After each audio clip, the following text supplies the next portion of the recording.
Hey, Cousin Sal here, bringing you an exclusive FanDuel Sportsbook offer for the big game. All new users are getting an exclusive 55-1 odds boost on either team to win the big game. Max bet $5. That means you could turn a $5 bet into $275 if your pick wins. Sign up today at FanDuel.com/Sal. 21 plus and present in New Jersey. New users only. Must wager on designated boost market. $10 first deposit required. Max bonus $275. See terms at sportsbook.fanduel.com. Gambling problem? Call 1-800-GAMBLER.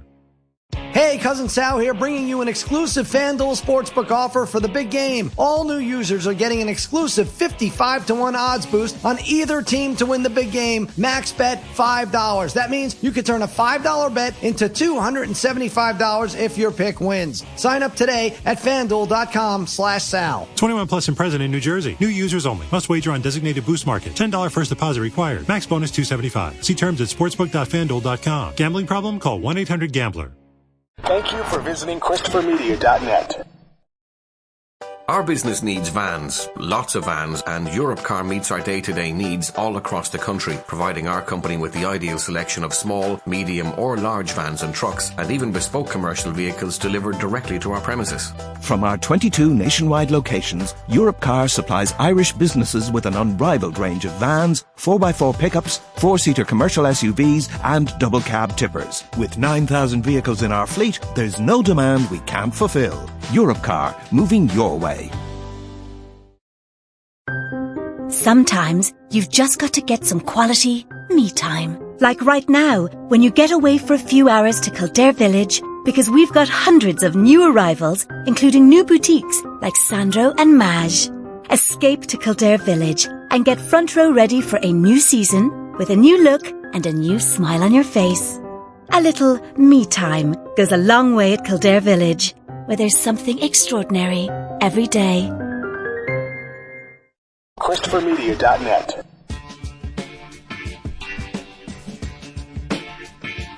From Asthma Core Studios near Detroit, Michigan,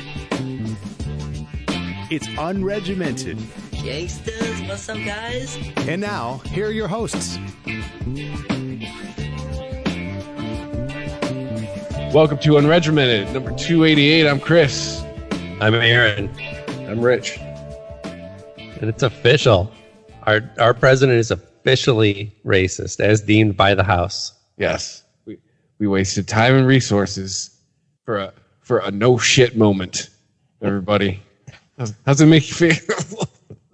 The first thing I thought, like, no shit, really?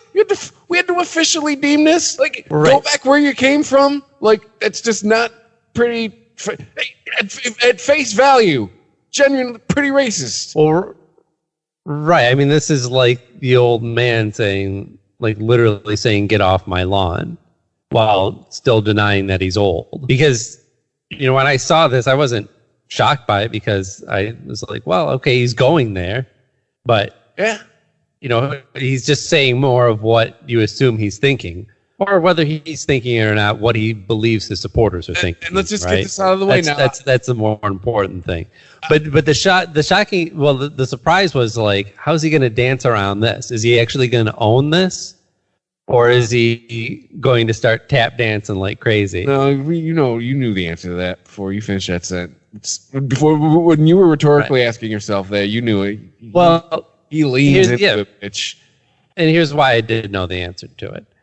Because the tap dance is the show, right? So it's always something like this that comes up when there's other stories that he's tied to that he doesn't want to talk about. Like when someone asked him yesterday, you know, is it true that you were friends with Jeffrey Epstein? And he said, oh, it looks like it's going to rain. And then walked. That's literal. Really? That's what he said. He pointed at the sky and said, looks like it's going to rain, and then walked off. Wow. How does that not scream, oh my God, I hope they never find out how close I was to this guy? Yeah. That means he's had some underage stank on his hang low. It's one thing to do the, like, I'm not even going to justify those types of questions. That's outrageous that you would even suggest that. Or to, you know, there's ways to deny it without, like, seeming that you're desperately trying to avoid the question. That sounds like that's something out of The Naked Gun. Right. Like that sounds like something Leslie Nielsen did in like 1988. So he has reporters like a Family Guy gag. He has reporters asking him, or had a lot of reporters asking him about his connections to Jeffrey Epstein, and then he turns around and tweets out this. Well, verbatim, he says that they should go back home, but basically, we all understand what they're saying: go back to their own country, like Queens for AOC, right? The exotic land of Queens. No, let's get this out of the way, because the only point I made to Mandy, and she gave me the side eye, and then here we go. These chicks should be prepared for this because they throw rhetoric around at him and about him all the time. Like I think it. I don't want to use the word unfair, but to all of a sudden clutch your pearls. Like really, the grenade you launch at him all the time. Are you not surprised? Coming from him? Well, no, but it's not about whether he's firing back at them. I mean, if he was just shooting out a tweet about their policies, which he has done, I mean, to relative degree of truthfulness, but if he was just challenging them on their policies, that's not racist to just challenge somebody because they're a different color than you. But I know, like, it's specifically the language that he's racist specifically a bunch of times. Like I'm saying, you lob that at him all the time when he does something that's actually racist. Like, so how can you not expect him to act racist when you call him a racist? No, how could you know he's a racist? Don't act shocked when a racist does racist shit. Yeah, a fish gotta swim. What's the thing? What's the fucking thing with the? I forget what the whole thing. What, you knew I was an alligator? That whatever that story is. Story about the snake that was a natural born killers. Look, bitch, you knew I was a snake. Yeah, like that's kind of where I'm at with that. Like, why? Really? Like, but again, which I then had to explain to her, like, observing what's happening and how I feel about it are two different things. So yeah, I guess get that out of the way as far as that, because again, then explain how you feel about it. Yeah. So I mean, again, go back where you came from. I mean, yeah, or go back home. Yeah. So what? To Rashida Tlaib would go back to Dearborn, or was she not? Yeah, I mean, they all have. Is she an immigrant? Well, no. Like I know, Ilhan Omar is the only one who wasn't born in this country. Yeah, that's what I'm saying, because I know AOC is from New York. She's from fucking Queens. Like, go back home. All right, cool. But even then, I mean, you know what he meant. To have somebody legally immigrate to this country and then tell them to go back home, it's just flatly un-American. She didn't cheat the system. Yeah, it's fucking stupid, is what it is. Well, it's racist, of course. Yeah. It's fucking xenophobic, of course. But he's fucking stupid. How are you going to tell 4 American citizens, go home?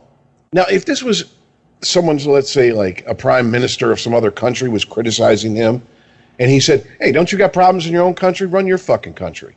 Right. That's one thing. Well, let's talk about it in context, though. I'm surprised he didn't, by the way, I just want to say this real quick. I'm surprised he didn't try to claim that's what he meant. And even though that makes no sense, that to me, that falls in line with the type of excuses he gives.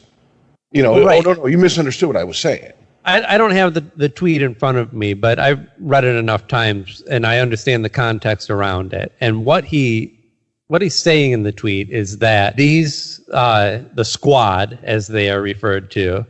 Now, is it a self-given name, by the way? Yes, that's theirs, but I do want to make that clear. The Breakfast Squad? That is a self-imposed nickname, which isn't a real nickname. You can't give yourself a nickname.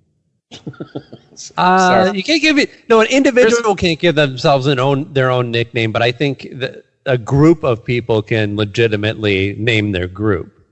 Okay. I mean, who else is going to do it? We're getting into like Gen X punk rock cred shit here, so. So okay, they can give themselves their own nickname. All right. They're not our generation anyway. Part. Maybe Rashida Tlaib is, but I think they're all younger than us. Yes. Right. So, shit. What was I saying? I'm sorry. I got us off on that tangent. No. Okay. So the tweet was about how the squad that these representatives are often critical of America, and what he was trying to say was that it's basically the argument of like, oh, you think we have problems, but the country that you come from, you know, regardless of whether you were born here or not, that your then parents or grandparents came from, has bigger problems. So why are you criticizing this country that is much better than the country that you or your ancestors came from? Which, if it was said that way, I could actually understand it. However, and I'm not trying to defend him, because I believe this is just an accurate reading of the tweet. It's that he also uses language that I think could appropriately be called racist in that tweet. You know, and I'm not supporting this concept either. I don't think that people should go back to their country of origin, quote unquote, and work to fix problems there before they come to America and point out problems here. And all of this is part of this. I know that we've always had this argument about who loves America more, you know, but that it really seems to be escalating to the point where that's like the only argument the right has at the right has at their disposal. They can't defend his behavior anymore. They can't legitimately, with a straight face, say that he's not racist, but they can say, well, he just loves this country more. Well, and everyone who's pointing out problems with this country doesn't love this country the same way that I do. See, and I would say yes, absolutely, because I don't have love for this country. I don't know I don't know how the concept of love applies to a country. I feel like I have loyalty. I'm not some anarchist, right? I vote, I pay my taxes, I'm part of society, but I'm not in love. Like every time I step foot on American soil, every day of my life, I'm like, God bless this place. Criticism does not automatically mean you hate what you're criticizing. I mean, I would venture to say most people that speak up about things that they see as injustice or not right in this country are speaking up. Yes, there are people who just want to bitch to hear themselves talk, or you get what I'm saying. But well, I would venture to say most people who bring up any criticism of this country bring it up because they want this country to be better at something. Well, if you just talk abstractly about like criticism as a profession, right? So if you are a movie critic, if you are reviewing books or comic books or video games, right? You're doing that. Why? Because you are deeply invested in that thing. You quote unquote love video games or you love movies, right? You don't give a bad review to it because you just hate movies in general.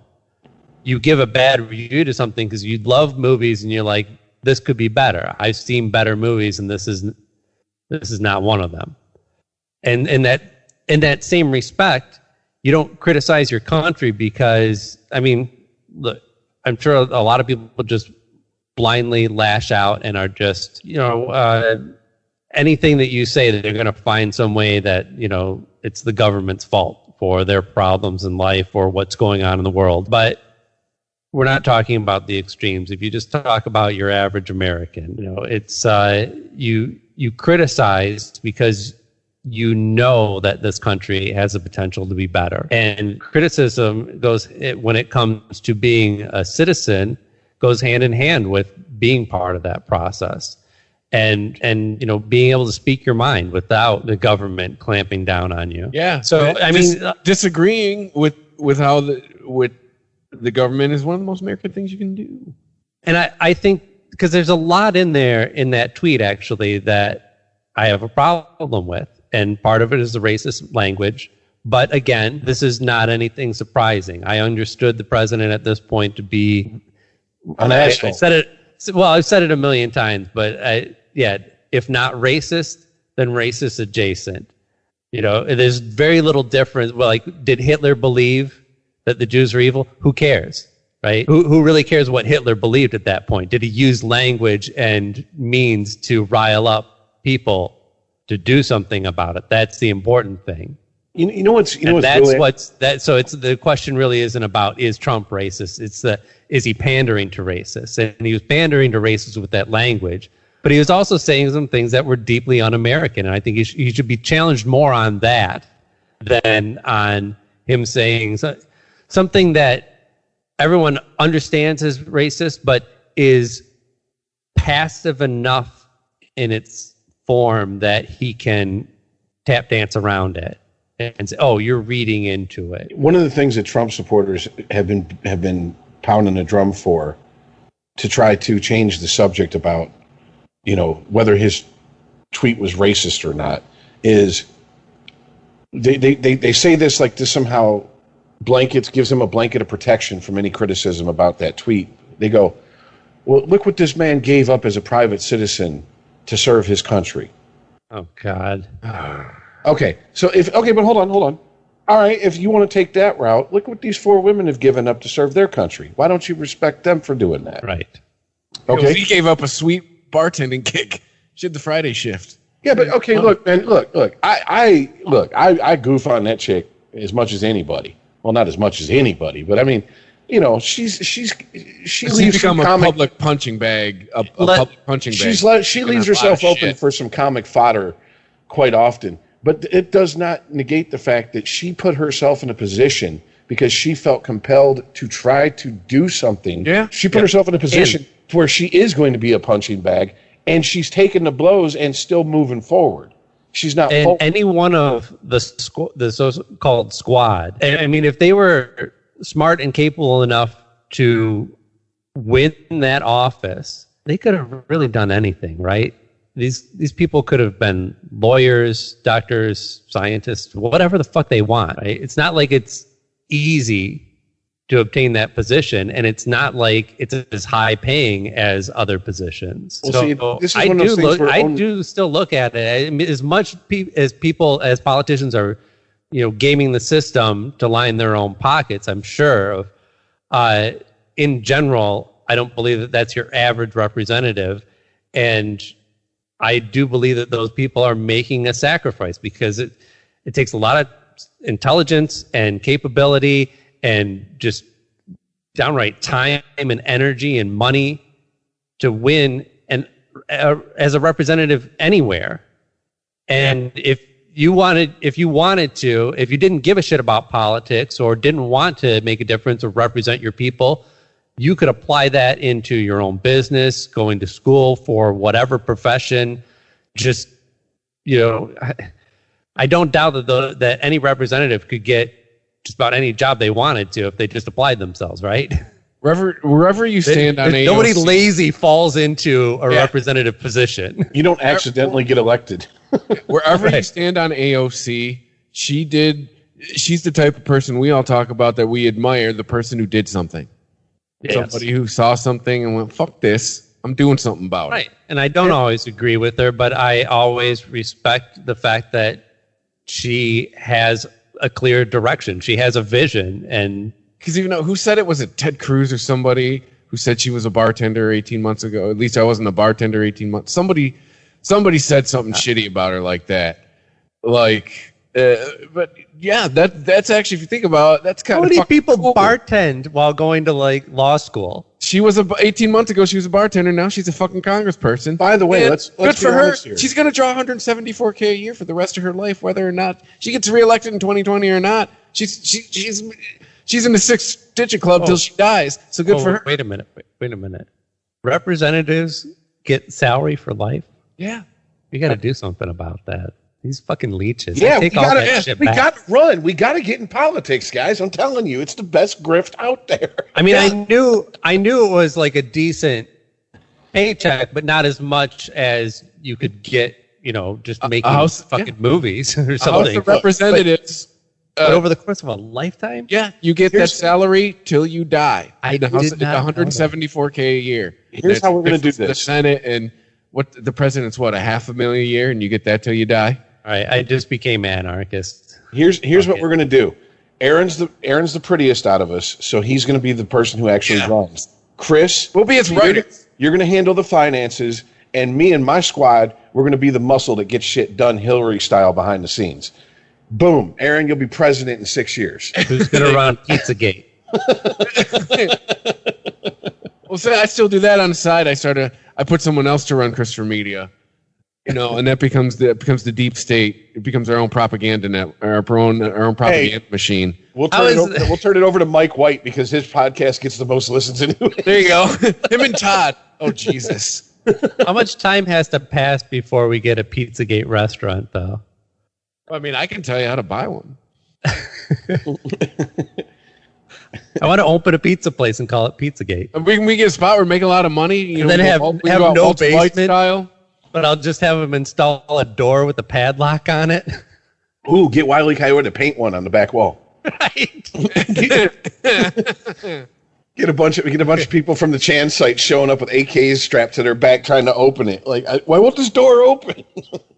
This is where you keep the sex slaves. But all right, but let's get back to the tweet though, so we can wrap it up because there's more to unpack here. I think there was the response to the tweet, right? So Nancy Pelosi had an official statement that said that the president used racist words in his tweet. Gee, thanks, lady. Well, I just couldn't disagree with that statement more. There's no such thing as racist words. It's true. It's the meaning you assigned to it. It was right, but that seems to be her style. I don't know how much longer it's going to work for her, but she wants to walk right up to the line without calling the president a criminal and a racist and a xenophobe and a homophobe or whatever else. Because she wants to walk right. So she can't say that. Well, what she means is the president expressed racist views. But what she actually said, which has zero meaning and is completely false, is that the president used racist words. It's because she's a leader, and at the end of the day, I know it's a cliche. She has to. There are people in that chamber that are from the opposite party that she is from, and she still has to work with them, and she still got to keep some kind of order, and she still has to hold out the faint glimmer of hope that every fucking week. We do this podcast that at some point bipartisanship will come into play with some issues, and they can work together and get some shit done. Let's not forget. Yeah, well, there's also been problems behind the scenes, and there's back channel grumbling and scuttlebutt about issues between the women in the squad disagreeing with Pelosi and how she handles a lot of things, and so Pelosi and AOC are scheduled to have a one-on-one meeting to help resolve their differences, and maybe they're going to film get on the same page. Well, if Pelosi can actually join forces with the squad, I think that would be pretty unstoppable. Be like their crazy old aunt. The squad plus one. And let's not dismiss the fact that the other reason, other than distracting people from his relationship with Jeffrey Epstein, the reason that he's going so hard after these people in particular is because he sees them as effective. Yeah, I mean, I know whether or not you're effective at passing legislation, I don't think that matters to him. Effective in swaying people's opinions and possibly votes. I know I'm paraphrasing and butchering an old trope, but it's when you're good at something, people are always gunning for you. Yes. So, and as far as Pelosi saying that he used racist words, what's her name? Sugar and Spice, Diamonds and Pearls. What's the YouTube? That's a bad Prince album. It ain't that bad. It had 7 on it, I guess. All right. Yeah. You like Cream? Jam. Cream's a good funk. Oh yeah, Cream's off of that too. Oh man, no, yes, that's a great album. Yeah, anyway. I just remember Get Off being softcore porn for me when I was young. So Sorry, I digress. Let's go. Yeah, 12 you know who I'm talking about? Though? Video to come on. Just saying. The two black ladies that have the YouTube videos. Oh yes, okay, yeah. Diamond and Silk, I think. Yes, okay. Anyway, so that they had a response to Nancy Pelosi saying that Trump used racist words, saying that, if words can be racist and those words are in the dictionary, then the dictionary is racist. So we need to ban all the dictionaries. Hey, I'm sure Berkeley's on it right now. Yeah, right. To that later. Well, which is kind of a strange self-own of a retort, because it's kind of making fun of the fact that she's saying racist words when you know what she really means is that the president is saying racist things. Yeah, it's parsing the language. It's parsing your argument. Let me ask this question. Do you know anyone who is really stupid enough to fall for this puppet show who's going to sit here and just get into the minutia. I'm not talking the media. Rich, you don't have a Twitter account. Well, I do, but it's less active than my penis. So yeah, in other words, it's very rarely used. But yeah, I just seriously, I got to think the average person is just like, because shut the fuck up. As much shit as the radical left gets about Twitter mobs and all that crap, there is just, and Aaron talks about it all the time, there is just as much as an active Twitter mob on the right side as well. Oh, they're all like, you don't love America enough. I may not be active on Twitter, but I am on Facebook, and I have one of those mobs might be considered one side of my family. So yeah, and I do mean that. Like when they squad up, they are a mob. And yes, they say a lot of shit, like you just said, Aaron.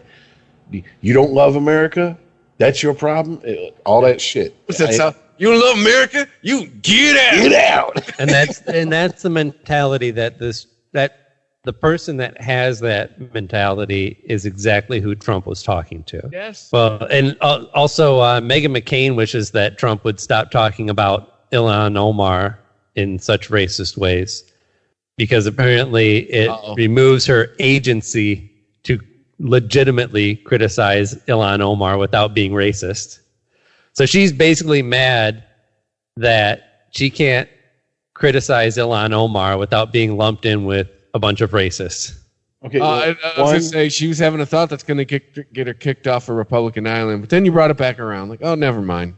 Well, first of all, this goes back to talk shit about her. This goes back to what I was saying about just because you criticize America doesn't mean you hate America.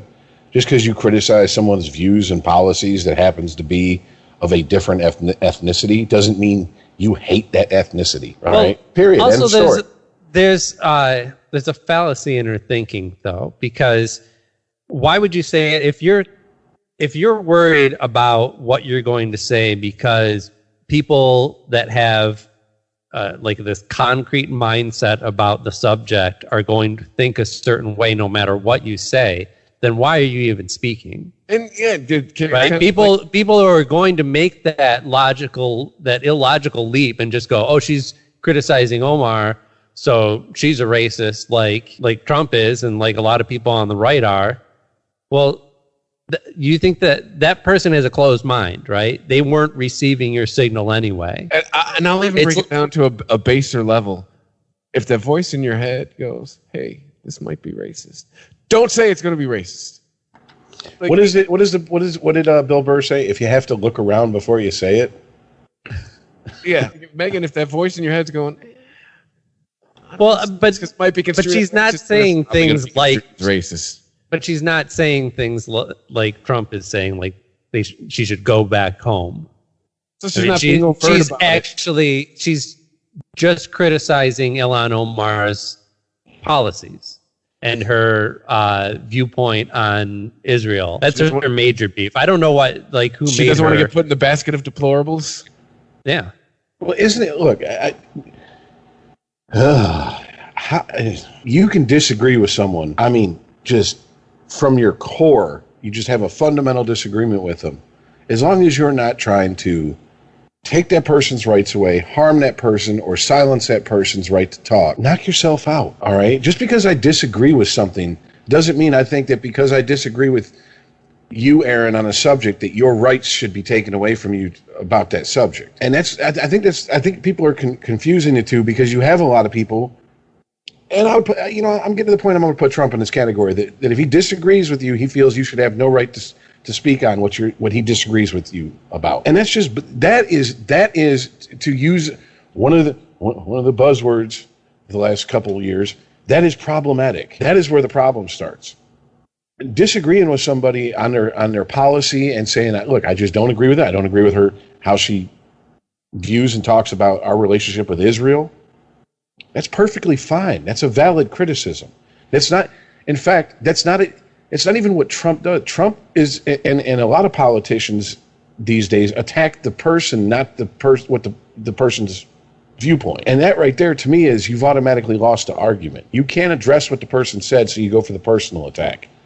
It's the equivalent of creeping on someone's page to get photos when you're in an online argument to post and be like, oh, look at you, asshole. You look stupid with that haircut. What the fuck does that have to do with the argument you're having or the debate you're having? Nothing. So the media is like conflating these two. And I understand that this is their job because they want to get asses and in front of televisions and clicks on computer screens and all that good shit. Well, I don't know that I don't know specifically that her beef is with the media.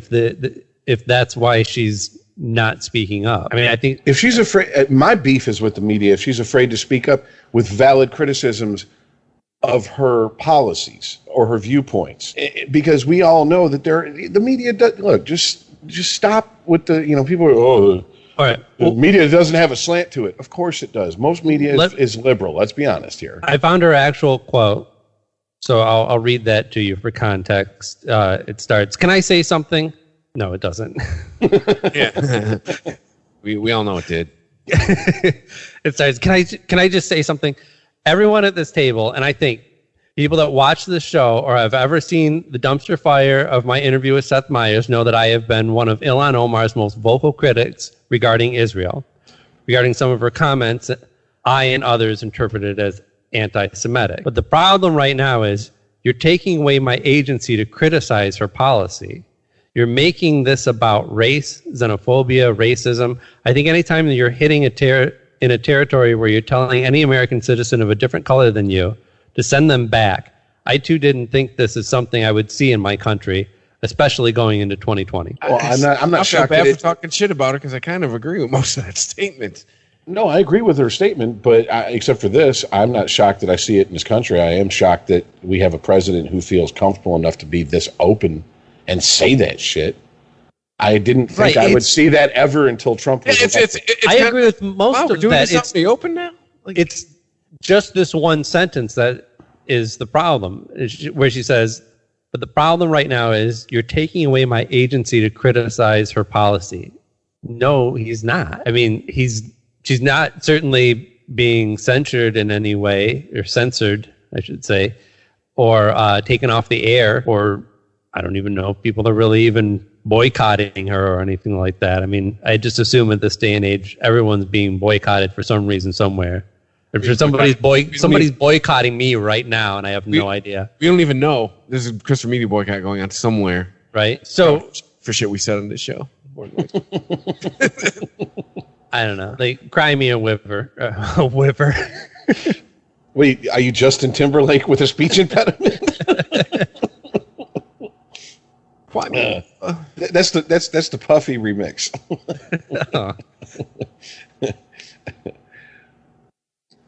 Well, I mean, look, I guess basically what my thing is, I hope we can all agree at least. I mean, I don't think this is a controversial stance I'm taking here, or I'm going out on a limb that, like I said, criticizing someone's policies or viewpoints, as long as you're not attacking them personally or trying to silence them, I think that's a valid form of criticism. That's a valid. Rich, you're responding as a rational human being, and yes, and she's we're talking about Trump.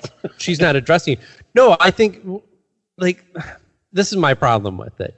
That Meghan McCain seems to be talking about just a general Trump supporting public that is lumping her criticisms in with Trump, and then also on the other side, a far left-wing, Twitter mob, basically, that is looking at everything that she says and lumping that in with Trump as well. So she feels like she's being unfairly aligned with racist viewpoints because she's criticizing Omar. But if her fear is that the far left and the far right aren't going to take her seriously and understand what she's talking about and listen to her with an open mind, then why would you ever say anything ever if that was your concern? Yeah, well, everything's going. We're talking about people's minds who are already made up too. Yeah, right. That's exactly what we're talking about. They've made up their minds. All information goes through a filter and comes out to whatever product they've already decided it was going to be before it ever went through that process. Wait. So So I don't understand the feeling like you have to censor your own criticism because idiots will misunderstand you. Like, Aaron, it's like Megan let me ask one question. It's like I'm not gonna. I'd like to be a comedian, but I feel like my jokes are really funny, but a lot of people are just going to misunderstand them, so I'm not going to do that. Where Meghan McCain's coming from here, maybe I can kind of get is like, all right, it's like the scene in Black Sheep. All right, Trump is Chris Farley on the stage screaming, "Kill Whitey!" And Meghan McCain is a reggae band outside of the stage going, "No!" I mean, that's kind of where she's coming from, I think. Wait a minute. Is Meghan McCain on The View? Yes. Was. I think she's leaving. Then why the fuck are we talking about Meghan McCain? Sorry, I'm just like, The View, really? She's a host on The View? Nah, okay. All right. I can. Moving on then. So Trump had a rally yesterday, and I just hold on. Let me explain what I mean real quick. I can understand a little bit better. Just understand and not agree with how she feels, because I'm sure she's probably the only conservative voice on that panel. Yeah, you know what I'm saying. So it puts into context who she is, why she's like. I feel like it takes the ability for me to criticize, because I was like, wait a minute, you're just John McCain's daughter. Criticize away. I didn't realize she had a public platform on The View. Yeah, she's been a TV personality for a number of years. Yeah, sorry, I haven't had TV for I haven't had TV for sorry. So we get it. You're deep. No, I'm not deep. I'm poor. So shit costs money. That's what I meant. You don't own a TV. You're better than. I didn't mean to come off as dismissive of you or what we were talking about with you guys. That's what I was trying to make a joke and it fell flat. But what I really meant was, now I understand where she's coming from a little bit better. That's a hard crowd to be the only conservative on The View. I mean, I've seen the clips online. Usually any conservative that comes on The View doesn't have a whole lot of backup. Yeah, it's like being conservative and going on Bill Maher. Like, you're definitely walking into the lion's den if you agree to be on Bill Maher. And that's why he usually Republican. That's why he usually makes a point of saying, thank you for coming on, because this isn't a warm, welcoming crowd for you. Yeah. Right. It's like bringing home a new cat. And you're like, oh, they're being chill right now. I think they're going to be all right. Oh, shit. Yeah. Oh, shit. They're all piling up on the new one. Came to the wrong neighborhood, motherfucker. But sorry about that. No, I wasn't offended or anything. But I don't know. Maybe it was just a poor phrasing on her part. But if she really does feel like that, then I don't know why she's voicing a public opinion at all. Unregimented. ChristopherMedia.net. Hey, everyone! Vinny the Frog here, down at Aquazone in the Sport Island campus in Blanchardstown. Come and enjoy tropical wild water fun. Aquazone is open daily this summer, just minutes from Junction 6 on the M50. Book now at aquazone.ie. At DBS, you can study in the heart of Dublin city centre. Choose from over 40 CAO programs in business, computing, psychology, social care and law. Programs designed to help you create your future. Realise your ambitions. Apply now at dbs.ie. Our business needs vans, lots of vans, and Europcar meets our day-to-day needs all across the country, providing our company with the ideal selection of small, medium or large vans and trucks, and even bespoke commercial vehicles delivered directly to our premises. From our 22 nationwide locations, Europcar supplies Irish businesses with an unrivaled range of vans, 4x4 pickups, 4-seater commercial SUVs and double cab tippers. With 9,000 vehicles in our fleet, there's no demand we can't fulfill. Europcar, moving your way. Sometimes you've just got to get some quality me time. Like right now, when you get away for a few hours to Kildare Village, because we've got hundreds of new arrivals, including new boutiques like Sandro and Maj. Escape to Kildare Village and get front row ready for a new season with a new look and a new smile on your face. A little me time goes a long way at Kildare Village, where there's something extraordinary every day. ChristopherMedia.net. Unregimented. Trump did indeed have a rally where his apparently new catchphrase is catching on. Oh, God. Because there was a chant of "Go Back Home" that started when he started talking about Ilhan Omar. So is that the new lock her up, or is that what his base is trying to make it? The new lock her up. Yep.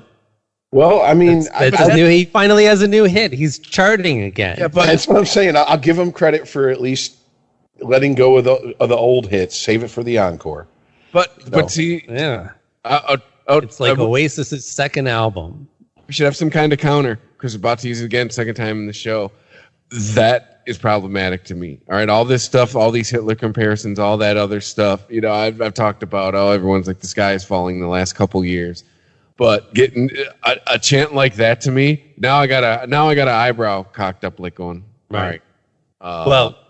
That's not cool. Like, lock her up. Like, great. Yeah, she's never going to jail. Whatever. But like, go back. Like, that's now we're getting into ugly nationalism. He was asked about that chant too, and he said, I didn't encourage that. As a matter of fact, I tried to stop it. I started talking immediately to try and quiet him down. Yeah, I'm right. Yeah, sure. Only like everything else. We have the footage and can go look at it. And he starts talking about Ilhan Omar. The crowd starts chanting, "Go back home." I almost said "lock her up," and he does the smirk. He arms out. He just basks for like 15 seconds and listens to them chant "Go back home." I mean, I'm white. I'll be on the good side of this revolution, but no. That's to me. That's starting to go down a road that once you start going down, like the road is destroyed behind you. Like, you can't turn around and go back. Yeah. And I wish I could remember the source on this, but somebody on Twitter pointed out, not just some random, but someone actually educated, said, well, the next step is just actually admitting to racism, right? Now that you've fully got your people on the page of xenophobia, then you just have to fully embrace it. All right, then let's go with this impeachment shit. Like, let's not do what we always do. Let's kill the cancer. All right, let's not just treat the symptoms. And when you spoke of the House, the resolution that deemed his tweet racist in a very dismissive way, and I agree with you. As far as what we could be doing to, end this situation, and it doesn't seem like much, but it's might the start of a paper trail. Right. Exactly. This is the delinquent employee, and now you just got to go, okay, you were 5 minutes late today. We've already had our 3 conversations. Now we're getting out the write-ups. Right. Oh, God damn it. So that's not cool. Like, I did not know that chant was going on. Like, really, that's not cool. No. Like, that is opening up a dangerous door, man. Can't say doorman anymore. It's a door person. Oh, we're still going to get to that. No, I agree with you, Chris, and I can't even come up with a smart-ass remark about it.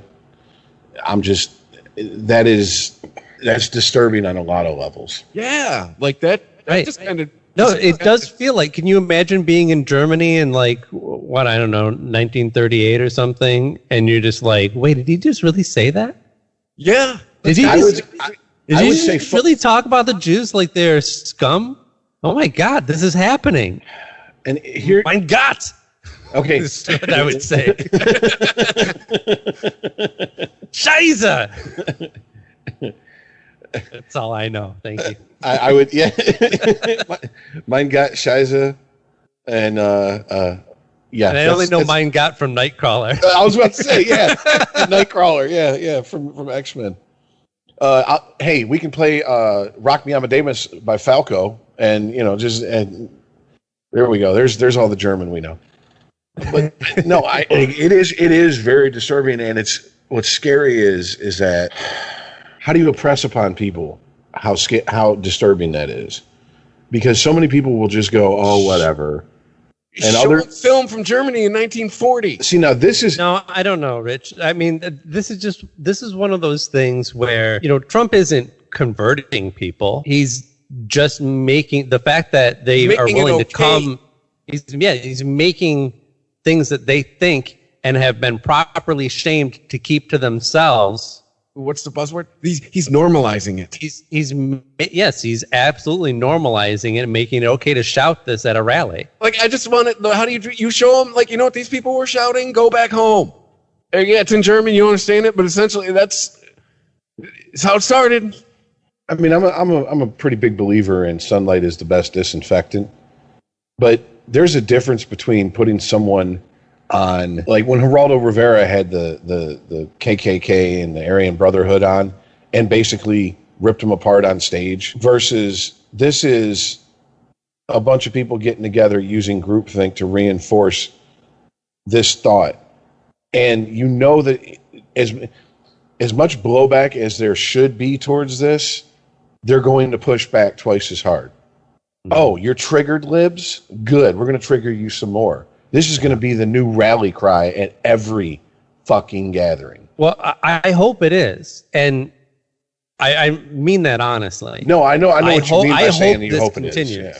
Because if this is his plan going into 2020, and a lot can change, but if this is, if this is his idea of what it's going to take to win re-election, then I think he's mistaken. I think because he keeps doubling down on his base because he feels like, well, that's the people who support me the most, right?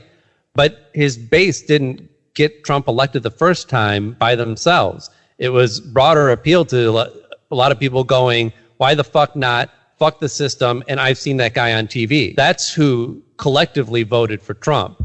Not everyone who's willing to go out to a rally. And sure, he packs them in at the rallies. And sure, he has rabid fans. But that's not going to win him an election. And if he keeps going down this road, he's going to continue to alienate people who, whether they're willing to speak out publicly against him or not, are probably not going to vote for him again. See, this is what it's gotten to the point where their own conscience would actually get in the way and go, no, wait, stop and think about what you're doing. To me, this is where the rubber meets the road with the centrist. Yeah. The true centrist, the people without a party. It's time for you to look in the mirror and do gut check time and be like, am I down with this? Right. If Trump is able to keep this calm and still proceed like he's been doing for the last couple of years, where he, kind of sidesteps the issue, says some things that he can explain away, and again, give his supporters some ammo, something to work with, right? But in this case, there's nothing to work with. There's no legitimate excuse for language or behavior. And so the shooting back is, well, I just love America more, right? I'm with Trump on this, not because I'm racist, but because I just love this country so much, and I hate to have people criticize it. Not to get all Starship Troopers, but if these people that claim to love this country so much and support Trump, what have you done to show your love for this country? Because I'm willing to bet a lot of these people are people who did their best not to go in the military. Yeah, and if it's the same way you show love for your daughter, no thanks. I'm just sorry. I take that back. I don't mean to paint all the racists as being pedophiles as well, incestuous pedophiles. Bill Maher said this years ago. I think it was in 2004 during that election cycle. We have to stop this bullshit belief that, and I think it's on the left as well as the right, that the right somehow has a monopoly on quote unquote loving your country or whatever that means to you. I totally understand what you said, Aaron, when you said I don't get loving my country, but I get loyalty to my country. But we could spend all the rest of the episode just parsing the language with that one word. But let's accept it as the common word of loving your country. Yeah.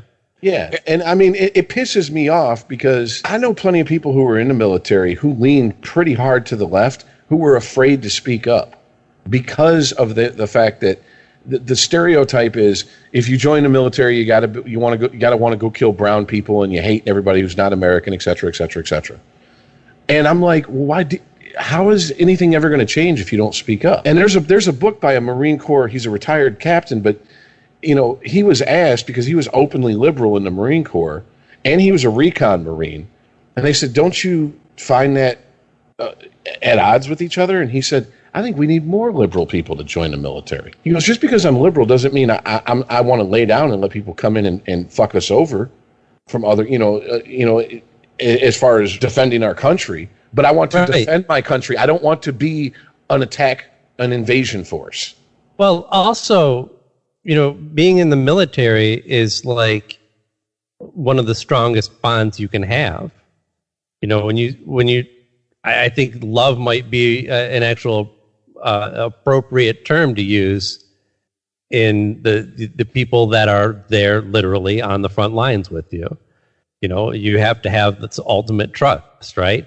And this idea that you're going to let other labels get in the way, it's like I've been watching Northern Exposure a lot lately, and there's a gay couple in that series that open a bed and breakfast, and they do so by buying land from the guy who owns like everything in town, Maurice Minifield, who is old school. He's an astronaut, he's a Marine, and he's a bigot and a homophobe, and kind of openly so.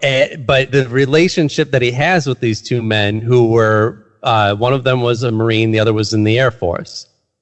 He has this very strange relationship where he's always like, "Well, I don't accept your lifestyle, your deviant lifestyle, but I salute your rank." Their bond over their service is actually greater to Maurice than his own homophobia. Well, yeah, and I mean that's an old saying in the military: you salute the rank, not the man. And if you have that shared experience of combat, I mean, without getting too into it, from the minute you get off the bus at Parris Island to the minute you get your DD-214 and you're discharged, everything in that culture is there on purpose to bond you to the people next to you. Because when the shit hits the fan, that's who you're counting on to watch your six. That's all there is to it. And you said before, Aaron, Jarhead's one of your favorite like military/war movies. Yeah, it's like Peter Skarsgård said in that when they're in the back of the troop transport and they're arguing about politics. He goes, "Fuck politics. We're here now. That's all that matters.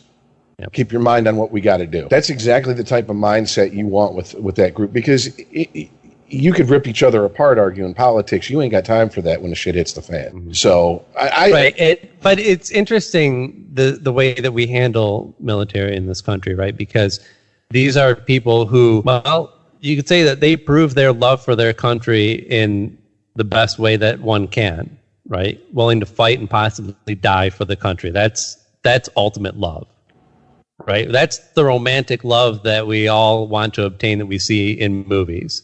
That someone who was willing to lay down their life for somebody else, and in this case, a whole country of somebody else's, or just the concept, or whatever. So they are proving in that ultimate way their love for the country, but yet we expect that love to be unconditional. That we expect that love to not come with any pretext of actually wanting to change anything, right? That we don't expect them to have a voice in that relationship. It's like we just wanted a dog, not an actual person to have a relationship with. We just want something that's obedient and doesn't voice an opinion. In the interest of being factually correct, I did find out the chant is "send her back," and still doesn't change my opinion. It's still opening a shitty door. But the chant it wasn't "go back," "send her back." Thank you. Which is supposed to be a play on "lock her up." But still, we make it okay. It's testing the waters. It's using the nudge theory, right? We start with one. We make it okay with one person. We get everybody okay. It's cool with one person. Now we start using them. Or you know what I'm saying? Then we move on to if we get everybody cool with doing it's just fine, it's just one person. Then we can move on to them. That's I still find very, very problematic. Ooh, 3 times. I'm with you, Chris. I guess I'm just a triggered lib cuck, but I'm with you. So I mean, whatever.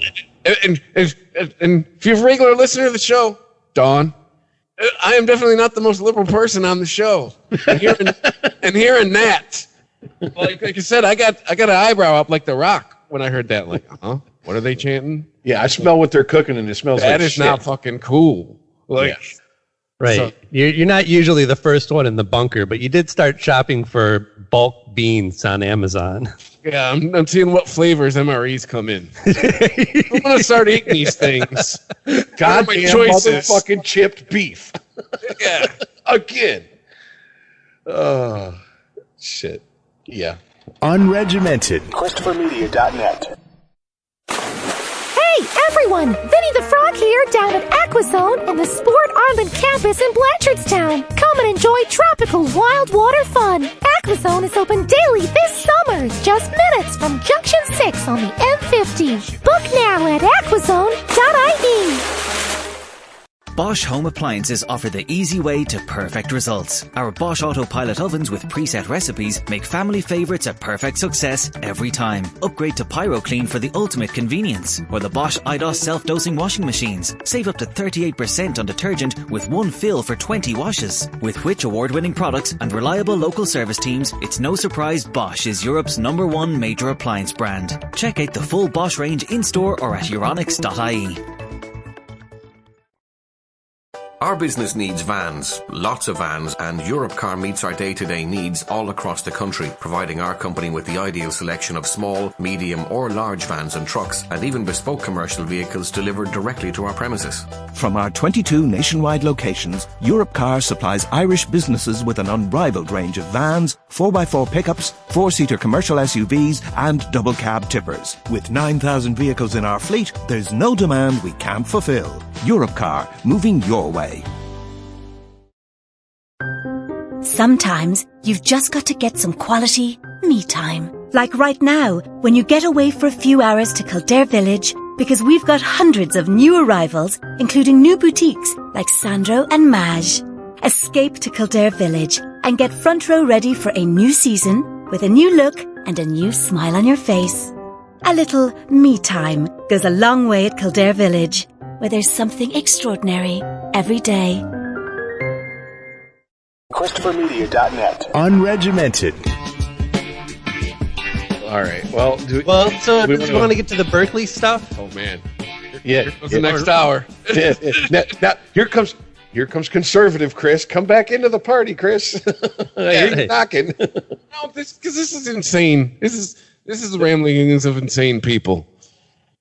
Yeah. So if just to set the table for somebody who might not know, because there is a lot going on, and most of it's about Trump. But Berkeley, they voted to remove certain words from just legal language, city codes, whatnot. Manhole, manpower, and policewoman. Police what? I'm not sure why policewoman was removed. Probably for the binary people. But why would they even add policewoman? It seems like they would just go from policeman to officer, right? Yeah. But I don't know. So you can't say policewoman. You can. So instead of saying manhole, you have to say maintenance hole. Just sounds weird. Oh, that sounds like an Urban Dictionary entry. Yeah, it really does. We're in the maintenance hole. It's a nickname from a beehole. What's in Berkeley?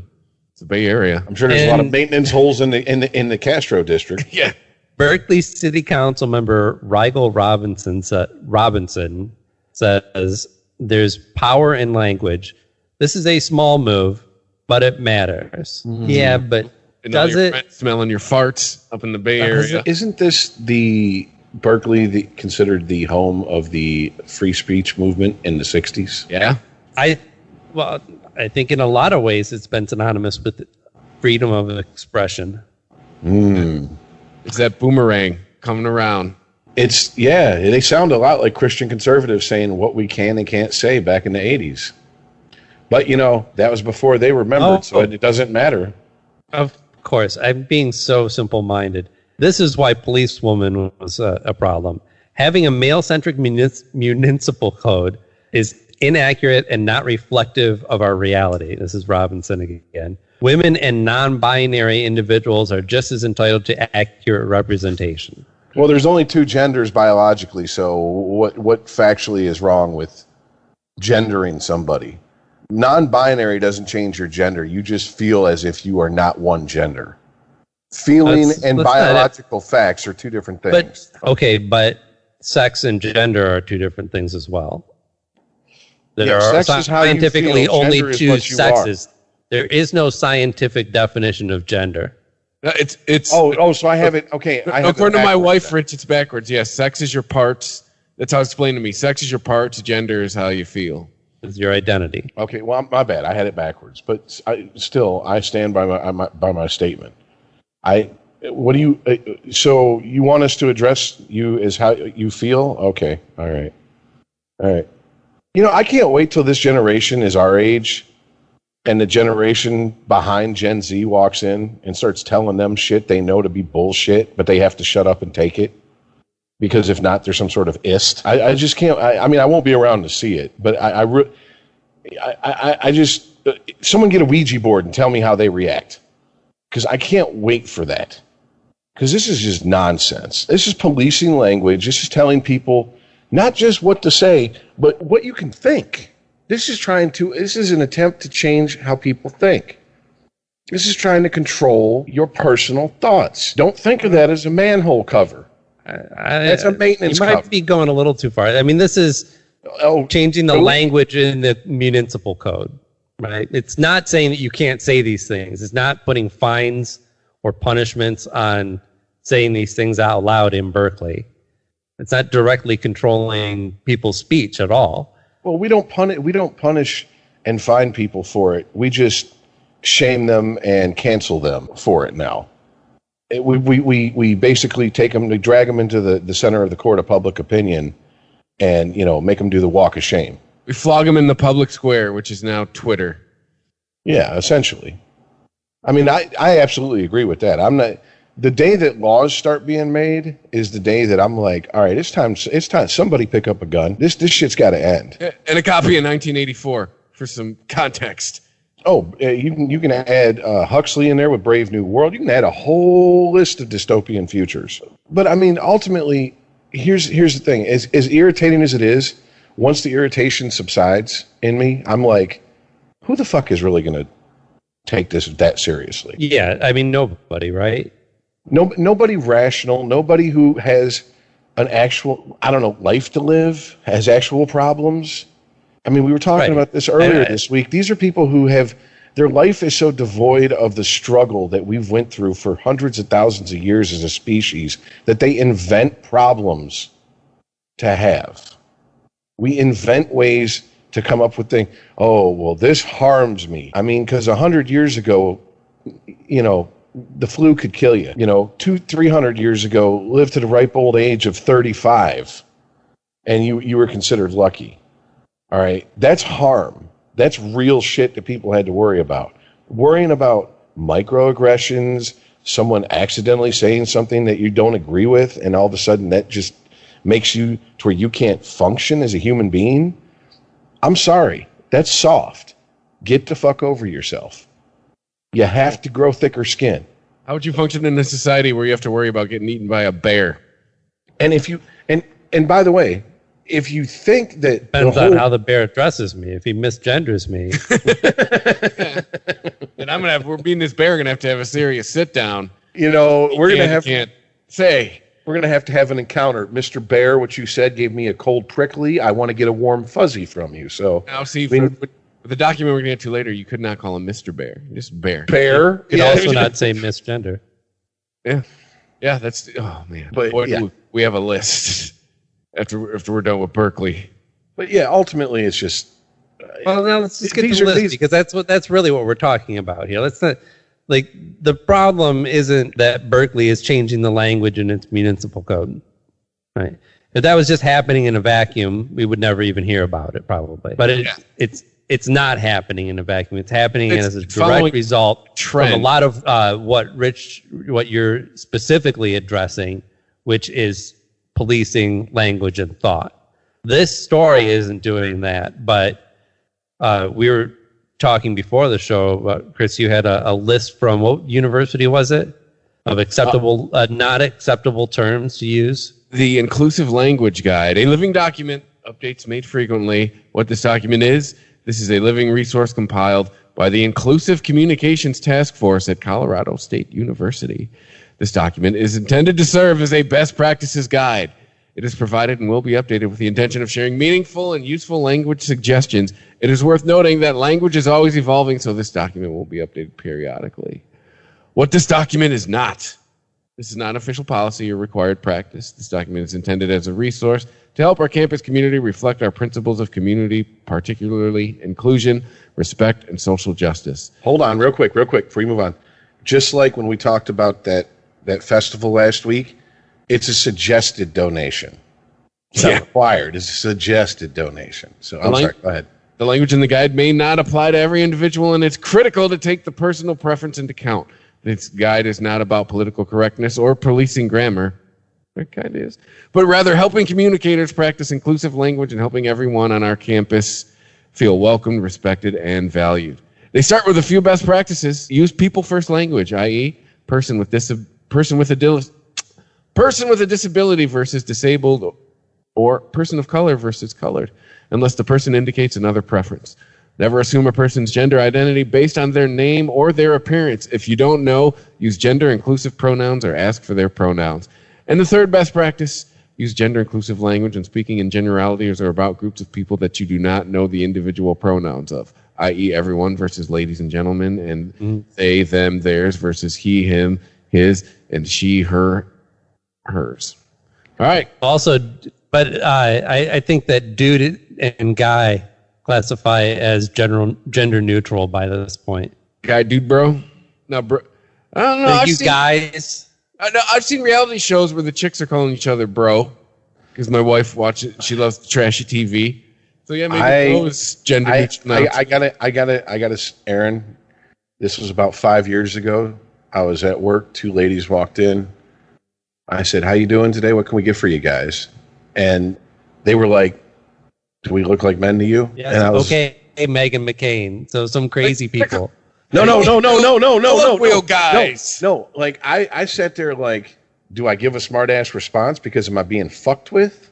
Or is this serious? And I was just like, okay then, how can I help you? And it was a very sarcastic. I understand, Rich, but how many times have you called a group of people with women in the midst? Oh, definitely, yeah. Guys. Yeah. Oh, okay. No, I'm not so trying to. One time. I'm just saying there are people out there that will.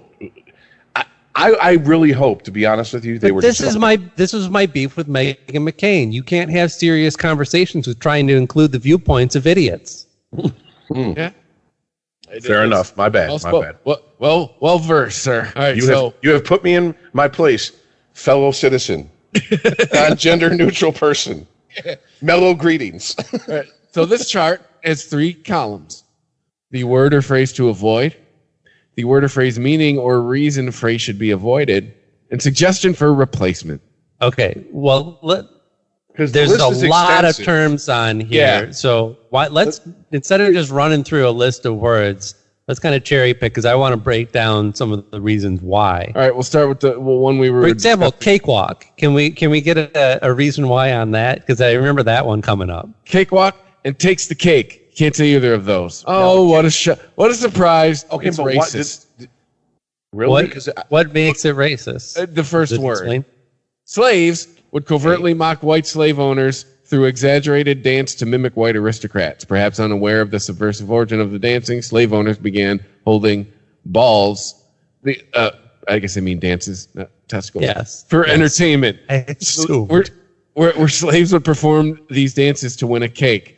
Cakewalks became popular through the racism of 19th century minstrel shows, which portrayed black people as clumsily aspiring to be in dance like white people.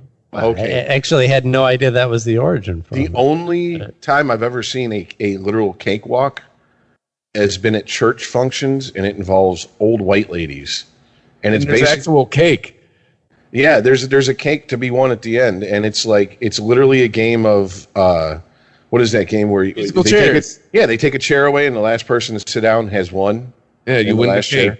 Yeah, and your suggested replacement is that was easy, but you have to sit on the cake. No, no, that's cakefarts.com. Oh, yeah. just can we still say cake farts? I mean, who thought farting on a cake was a sexual thing? Rule 34 taught me different. I'm just saying. Brie Larson taught me different. She farted on a cake? She was in United States of Terra, and as the daughter, and she starts a website where men pay her to dress up as a Viking and sit on balloons and cakes and stuff. I had no idea. I've never seen that show, so it's a pretty good show. So we got Cakewalk apparently is racist. American/America. The Americas encompass a lot more than the United States. There is South America, Central America, Mexico, Canada, and the Caribbean, just to name a few of the 42 countries in total. That's why the word Americano in Spanish can refer to anything on the American continent. Yet, when we talk about Americans, the United States, we're usually just referring to the people from the United States. This erases other cultures and depicts the United States as the dominant American country. It's in the A stands for America, the United States of America. Here's my question. And it's the only country on the continent that has America in the name. Here's my question. If American is on the suggested blacklist, how are you supposed to describe when you go to another country, when someone says, where are you from? What are you supposed to say? If I say, oh, I'm from Westland, they're going to go, I don't recognize your accent. Where's that at? Rich, you are to say you are a U.S. citizen or a person from the U.S. That is what that is suggested. Wow. You are a person who happens to be from the U.S. Wow. Okay. It's called the United States of America. It is the only country on the continent with America in the name. Canada is Canada, Mexico is Mexico. Everything in Central America and South America is its own name. Hey, you had your chance to name yourself America. You had your chance to put America in your name. You didn't. Deal with it. Look, I'm all for pedantry. If they want to take this on grammatical grounds, I'll listen. But the idea that it erases other cultures that exist on either North or South America is ridiculous. In what way does it erase them? Or should again, we're back to you're talking to a rational person, right? Yeah, Meghan McCain. Okay, I can't answer. Let me take a few whacks to the head with a ball peen hammer, and I'll get back to you. Yeah, exactly. I'm gonna go. But slam you know my what? head after slam my head in the door, I'll let you know. After you do it, you're not going to be disabled because we can't use that. Oh yeah, well, wait, hold on. Let's see. Yes, hold on. Correct. You are a person who suffers from blows to the head. Oh, okay. It's under handicapped, disabled, crippled, suffers from, afflicted with, victim of, invalid, lame, deformed, and handicapped parking. These terms generalize the population and minimize personhood, which should be acknowledged first, often called people first language. They also imply that people with disabilities are not capable. So instead you say person with a disability / people with disabilities, uses leg braces, etc. And you call it accessible parking or parking for people with disabilities. Weren't you just not supposed to say disabled? Didn't this thing just shit on its own point? Well, man, whatever. It's a crip space. This only works until that language is in common practice throughout all of America, and then at that point, everyone then starts to associate. What's the correct language again? Is it people first language? Yeah. Well, how do I say this? People first. A person with a disability. Person first language. Or people with disabilities. So once everyone starts saying people with disabilities instead of disabled people, then they will start associating the term people with disabilities with people who can't do certain shit, right? But here's the thing. We're going from literally accurate descriptions. It does nothing to change people's way of thinking. Well, we're going from literally accurate descriptions to what George Carlin said, soft language. If you can't walk, then you're disabled. You're not able to walk. That is an accurate description of your situation. But now we're just using soft language to pretty it up. And my problem is, usually when soft language gets used, it may start innocently enough with good intentions, but there's a certain place south of heaven that's paved with good intentions. And it starts turning into shit like, instead of shell-shocked, we have, combat fatigue. Instead of, killing your own people by accident in a firefight and during a war, we have blue-on-blue contact. Shit like that. Here's one that intrigued me. Hip hip hooray! Now, and it's racist. What? Hip hip hooray. Hip hip hooray is racist? Yes. What about hip hop hooray? Hey ho. Yes, because when I read you the context, yes. Hip hip hooray developed from the German hep hep. We know where this is going, kids. Which was a harmless, adorable call shepherds would use when herding their sheep. But during the Holocaust, German citizens started using it as a rallying cry when they would hunt down the Jewish citizens who were living in the ghettos. And the phrase's anti-Semitic undertones go as far back as 1819 with the Hep Hep riots, a time of both Jewish emancipation from the German Confederation and communal violence against German Jews. You know what's also racist? Wiping your ass after you take a shit. Because I saw a white supremacist wipe his ass once. So we all have to walk around with shitty assholes because one white supremacist did something one time. So instead you have to say, hooray. Right. Also, did anyone tell the people of Berkeley who financed the design of the Volkswagen Beetle?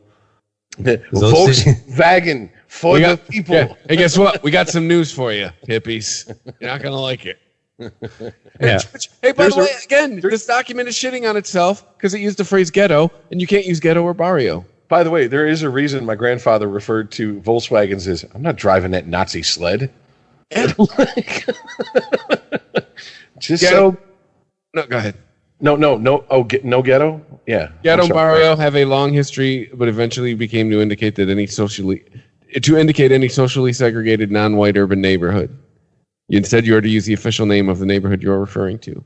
So I'm going to call up Tim Armstrong from Rancid and tell him he has to change the lyrics to the song Radio, because he says in that song, white ghettos paint a picture of broken homes and broken bones, because he's racist. Oh, wait a minute, but he used white ghettos. Is that racist? I don't know. I can't tell anymore. We got to re-record the Elvis song, in South Chicago. You can't say that. In the ghetto. Yeah. Well, I was actually just listening to an episode of Revisionist History, which is a podcast that's done by Malcolm Gladwell, Malcolm Gladwell is somebody I don't always agree with, but I also don't feel like I need to agree with him because he's just kind of he's a good storyteller that regurgitates information in ways that benefit his story. But I do really enjoy his podcast, and he has an episode about a Randy Newman album specifically, and he talks about there's one song in there on that album where he describes a song from the point of view of basically a slave trader, somebody who's coming to America to start a new life, but doing so on the backs of people in chains. And that song ends up being covered by Bobby Darin, and of course they completely whitewash it and take out any offensive words and make it into this more like just a good old fashioned American anthem. But yeah, I don't know. I just thought more in that vein, I would highly recommend listening to that episode. All right. Homosexual, right? The opposite of heterosexual. We were taught, we all came up in the 90s, it was the politically correct term. We all thought, right? Wrong. Because of the clinical history of the word homosexual, it is used in an offensive way to suggest that gay people are somehow not normal or psychologically/emotionally disordered.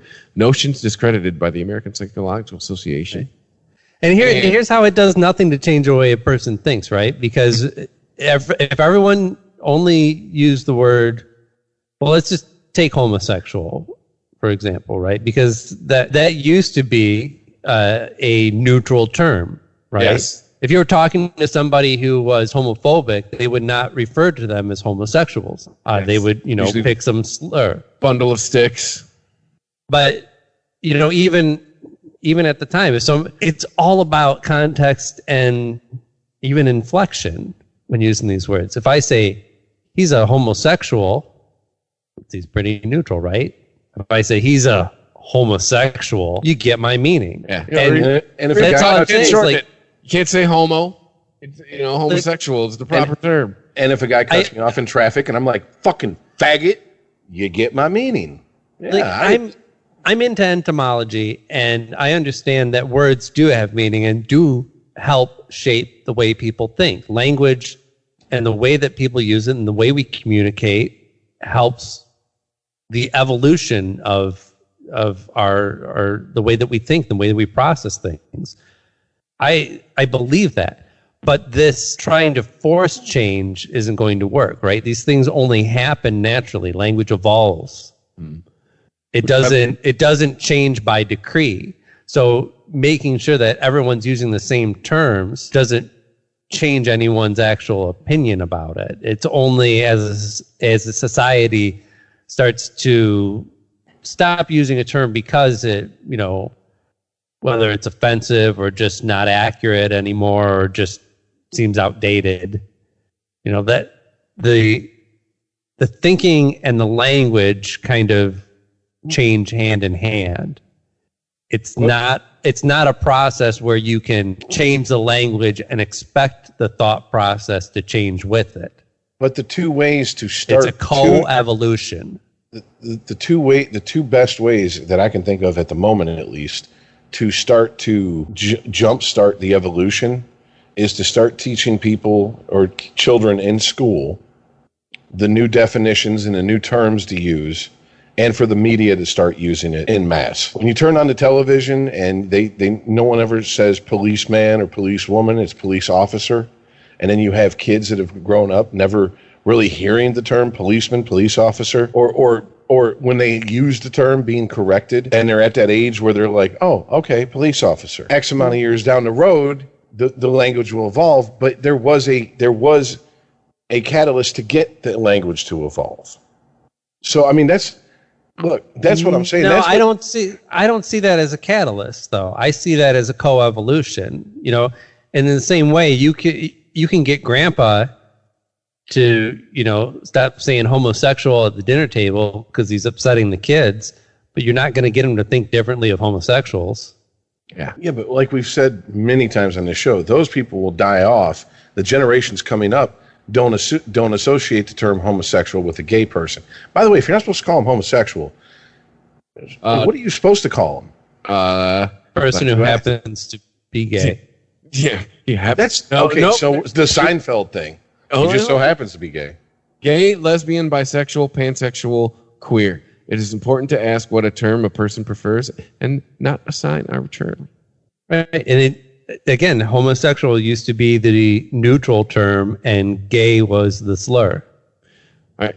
There's two more things and then we'll move on, because to me, these last two examples, they are parsing the fuck out of the language. Like, these two examples to me are ridiculous. I'm going to start to me with the craziest one. All right. Transgendered.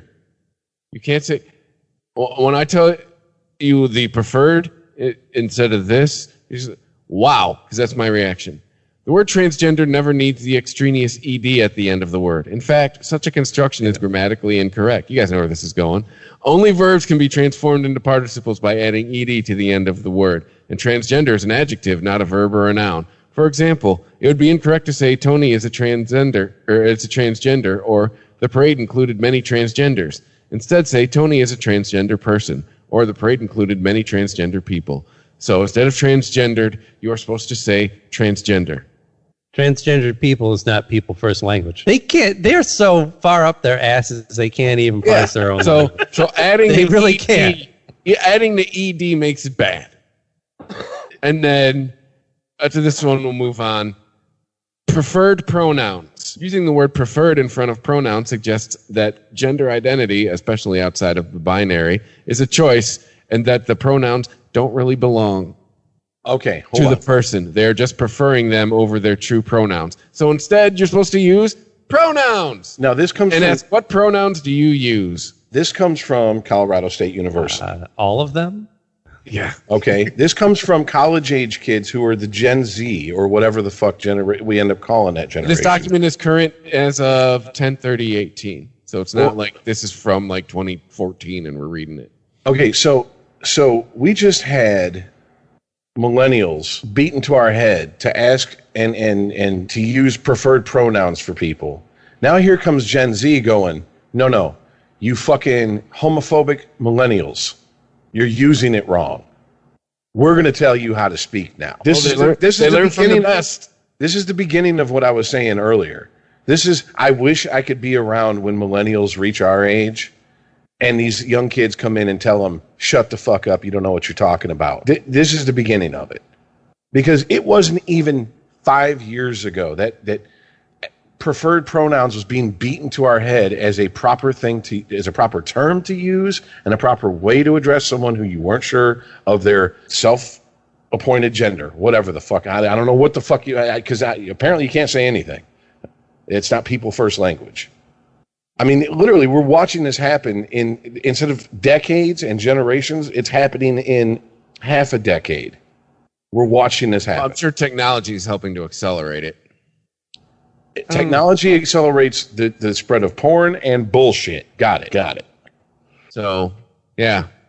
I think I was telling you guys before the show, I think this is wokeness jumping the shark. Well, the one I know you said that you just want to do it, but I just want to make a quick comment. The one that stuck out to me when you read the entire master list pre-show was No Can Do. And I know. I can't go for that. So we got to get rid of that. Kill Hall & Oates. Oh, we can't get rid of that song. Do you know how much? No, Hall & Oates are appropriating black culture. And that's true. They're already racist. It says it's originally a way to mock Chinese people. Instead, you were supposed to say... Mostly with Oates' hair. And that... Daryl's voice. And mustache. So, wait a minute. So, when I watched a clip of Daryl's House, a show where he has musicians on and they play their songs, and I see all these black musicians come on and cover Hall & Oates songs, is that them taking it back? Maybe. Okay. Fair enough. I'm just... Come on, Blue-Eyed Soul. You can't sing that better than us. Yeah, I mean, I'm just wondering. You know, it's like Randall and Clerks, too, you know. I'm taking it back. This one, or I don't... Last one, finally. The preferred term is soulful people who happen to have blue eyes. Yeah. Happens to be Caucasian. This dwarf and midget, and then we'll move on. Because this one perplexes me. Like, the name of the condition is dwarfism. And this even starts with dwarfism is a medical or genetic condition that results in a stature below 4'10". According to Little People of America, the average height of a dwarf is 4'0". I actually just said 4 feet. When used in a non-medical sense, what do you? It can be considered 5'12". Yeah, it can be considered offensive, but many view it as the acceptable term for the condition. The term midget was used in the past to describe an unusually short and proportionate person. It's now widely considered derogatory. Instead, you're supposed to say a person of short stature or a little person. Well, I mean, look, I don't have a dog in this fight because, you know, whatever, but I think little person I would bristle at more than even midget, but I don't know. Also not person forward. Little person is like almost like you're being passive aggressive. That's like max whiteness. Like, okay, little person. It's like don't be a condescending cunt to me. My height don't fight. I listen to Eazy-E. You know what I'm saying? Like little person, it just seems offensive, but apparently not. So. All right. What's Wee Man say? Can we get him to chime in on this? What about that bagel asshole? How's he feel about that? Ouija board? Wee Man died? Isn't Wee Man dead? From Jackass? No. If he died, I didn't hear shit about it. And that would actually bum me out. No, Ryan Dunn died. Yeah, Ryan Dunn. Yeah, definitely. I know he did. No, I guess, you know what? Well, can we get a wellness check on Wee Man? A wellness check. No, he's like, I'm a bigot because I've obviously confused him with another little person. His name is, by the way, according to the internet, his name is Jason Acuna. It took me 20 years to learn that. Or Acuna, because it's got the little N, the little thing over the N. Hildy.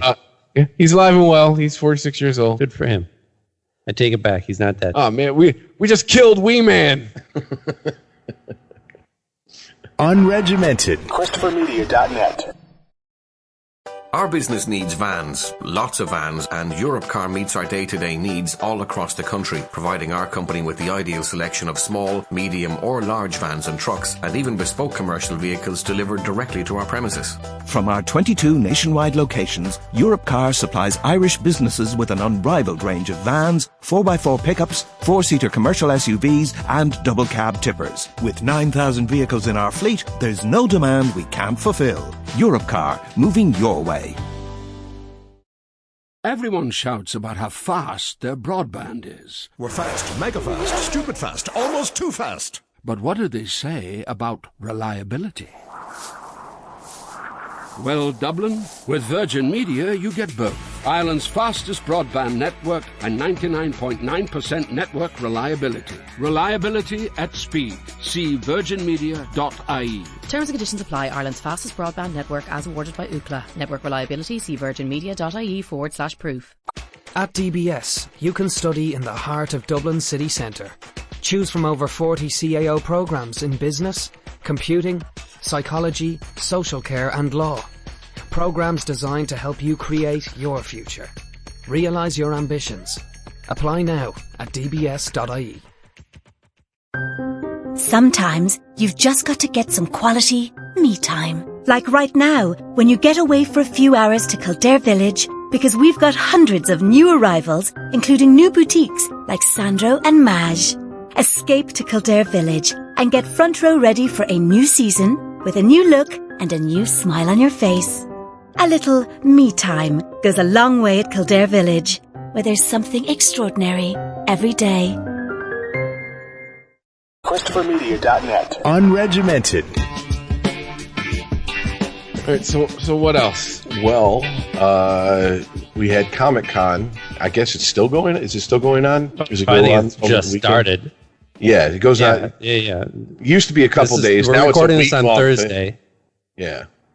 Well, I think they have a lot of events that lead up to it, but the official Comic-Con in San Diego opened today on Thursday, and we'll go through till Sunday. Okay. And with it comes a lot of trailers. Which is crazy. I mean, isn't this insane? It's one thing to have your directly, comic book related movie trailers announced at a comic book convention, but now this is the place where they drop trailers for the new Top Gun movie. And Tom Cruise actually was there. Yeah, he came out and introduced the trailer, which is funny because it was like. Yeah, Cat. That's a weird one for Comic-Con, I think. But it wasn't even 20 years ago. I mean, 15 years ago, it was like considered the nerdy thing. I don't think you'd have caught someone like Tom Cruise there. Now it's used as a marketing tool. I mean, so be it. It's all fucking Marvel. You'd envision all the people being like Shatner in that Saturday Night Live sketch. When Marvel started casting legitimate stars in their films and then having their movie trailers drop at comic book conventions, so then people like Robert Downey Jr. are showing up at these things. Now it's a revenue stream to these people. Like, fuck yeah, I'm going. Those nerds bought my summer house. I'll fucking be there. I'll be there the whole time. I'll do 2 appearances. Well, also, they're seeing how loyal and rabid comic book fans are, and they want a piece of that. Oh yeah, yeah. Never forget. If you're being pandered to, it's because someone can make some money off you, folks. So don't think they're doing it out of like some sense of altruism or the goodness of their heart. It's because they think they can make a buck off you if you're being pandered to. Just saying. But I do think it's Top Gun. That's kind of a reach. Is that really a Comic-Con? I don't think it's that much movie? of a reach because it's got history. Because comic book culture is predominantly firmly rooted in nostalgia. Yeah, this is true. And you have all these shots of, young, pretty people dressing up in costumes at these things, but actually go to one and look around, and it's a bunch of 40 and 50-year-old dudes. See, I would think that Top Gun 2, or whatever it's being called, its trailer Bottom Gun. Bottom gun. Yes, would do better at like a gay convention. Call it top of your gun, but I like bottom gun better. Because they should have dropped it during Pride Week, right? Yeah, if you watch Top Gun, that's the most homoerotic movie that I can think of that was as big of a hit as it was. The volleyball scene. Oh yeah. Oh my God. And they're playing a song called he's singing "Playing with the Boys." Playing. Well, they all don't have a shirt on. Boys. Yeah, and then the boys' balls should be the lyrics. The best part of that entire scene is when Rick Rossovich flexes and poses for the camera. There's not a volleyball around him. So that means that he did that. They were like, take one, good, but I think you can do it better. Take two, okay, because it had nothing to do with the game. He just turns and flexes like, are you serious? Tiger Prince, somebody did that. Be like, who the fuck are you? What the fuck are you doing? That is the gayest shit I've ever seen you do. We might not be friends after today. I saw that movie in the theater with my dad, my stepmom, and my sister. And during that scene, me and my dad kind of gave each other a look like, what the fuck is going on? And my sister and stepmom probably had to flip the cushions. Okay? So, I mean, like, you know, it was not intended to be gay, but let's put it this way. Gay culture appropriated that scene over the years. Oh, yeah. Oh, I mean, on Adam Carolla show, when the sound effects guy wants to, you know, come across that something's like really super gay, he starts playing that, you know, that chorus, playing with the boy. I mean, yeah, I mean, it is. There's nothing subtle. There's no undertones. There are overtones in that scene. Who knew that Kenny Loggins was so progressive? Ride my tail. Yeah, right. That's right, Iceman. I am dangerous. Just say you can fuck me in the ass. I don't remember anything that gay being said in Brokeback Mountain. Right? And they were actually fucking in Brokeback Mountain. You know, and I still maintain that Buzz the Tower is a euphemism for some sort of gay sex act. Yeah. Teabag. Yeah, something like, it's just like, because we're breeders, we're not going to know it, but yeah. Well, have either of you seen any of the 3 episodes of the new, well, I've only seen 2 of them actually, but of the new season of Black Mirror? Oh, yeah. I've watched them all. Are you talking about the first one with Anthony Mackie? Yeah. Uh-huh. That's the one I told you to watch.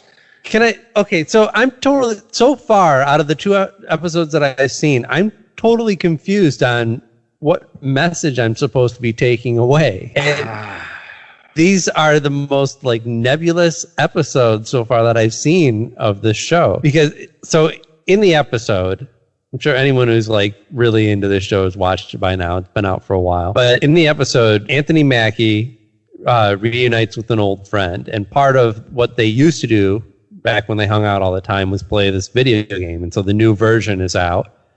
And his friend gets it for him. And it's this. So it like most things in Black Mirror, it takes place a little bit in the future, you know. So it's a world that we generally recognize, but there's little bits of technology that we realize are a little more advanced than what we have now.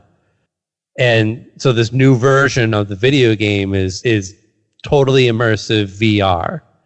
And they put this little node on the side of their heads that I assume taps into their brainwaves in some way, and their eyes just roll back in their head, and they go into this virtual world. Now, the important part to add is that this is a fighting game, and Anthony Mackie always plays one character, and his friend always plays another character. It's basically Ryu versus Chun-Li.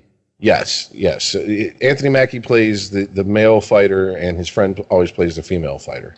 And when they get into this virtual world, they're like inhabiting the bodies of these fighters, and they're commenting on how everything feels real, and you know, both the world around them and the contact that they have with each other. When they punch each other, they feel it, and they start off sparring a little bit, and then it quickly devolves into making out, and it then becomes this like relationship, right, that they have with each other in the game, but it only seems to work in the game. They actually do that. I said my favorite scene in it is when in the rain. He's like, "We're gonna kiss," yeah, And he has his buddy meet him somewhere, and he's like, the only way we can figure out what the fuck this is if we kiss right now. But yeah, I don't know. I had a really hard time taking it seriously, and I kept questioning, like, is this supposed to be a joke? Are they playing up the drama for melodramatic comedic effect? Because, like, he doesn't want to tell his wife. His wife thinks he's having an affair. Yep.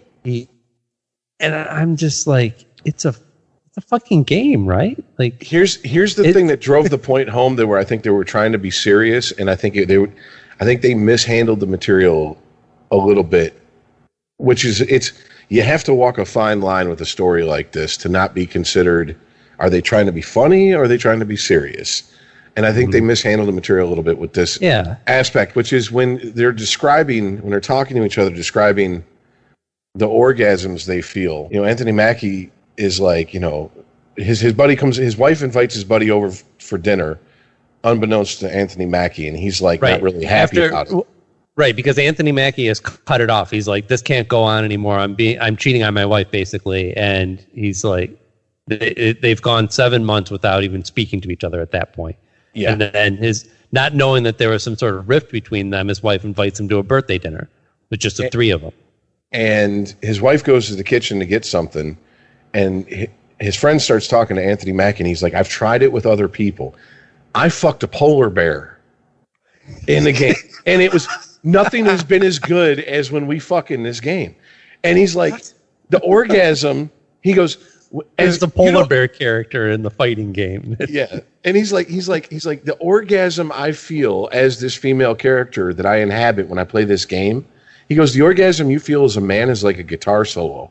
This is like a symphony soloing at once. And I was just like, okay, I get the point. First of all, if women have orgasms and that's what it's like, we're missing out. Second of all, I was like, okay, I get what you're trying to do, but I laughed out loud at that point. Oh yeah. You know what I'm saying? Like, I was like, okay.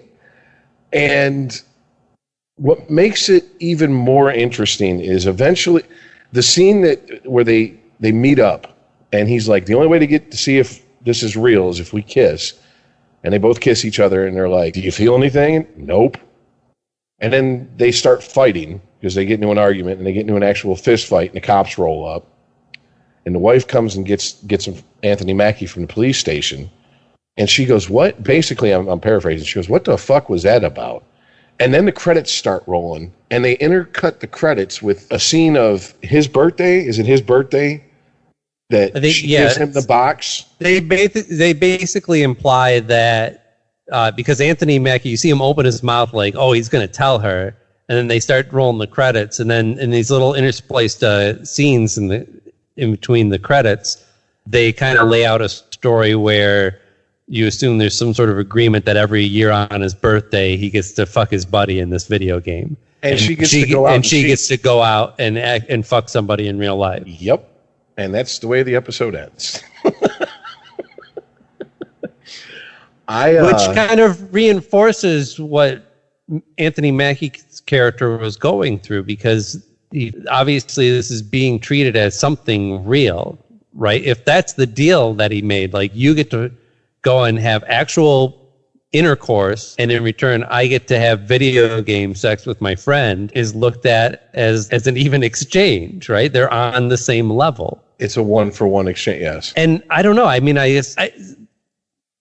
don't see it that way, but I do appreciate that what I believe the writer of the show is trying to get across is that this is something that we're going to have to come to terms with at some point. Once we get to the point where our virtual experiences are so immersive that we're unable to completely differentiate them from real life, then, you know, I guess those experiences are equal to anything that we experience outside. I will not use names because I don't know if they want their shit put out there. But I do have friends, they're a couple, and he got a VR set up, and she doesn't mind if he looks at porn. She was somehow more offended he was using VR porn. Once she tried it out and she saw it, she was like, this bothers me and I don't know why. Yeah. And I'm like, I've never really thought of it that way. Like, I would get, like, okay, you catch your man watching porn. Typical. I'm sure the typical thoughts that go through your head is, what, I'm not good enough for you? Why don't you just come fuck me? Whatever. You want to fuck other people? And the answer to all that is, yeah, to an extent. I mean, I'm sorry. It's encoded in our DNA to spread our seed. But the VR porn, because it was so immersive, I guess. I've never experienced VR porn. I've only experienced VR once, and it was I was supposed to be walking on the moon.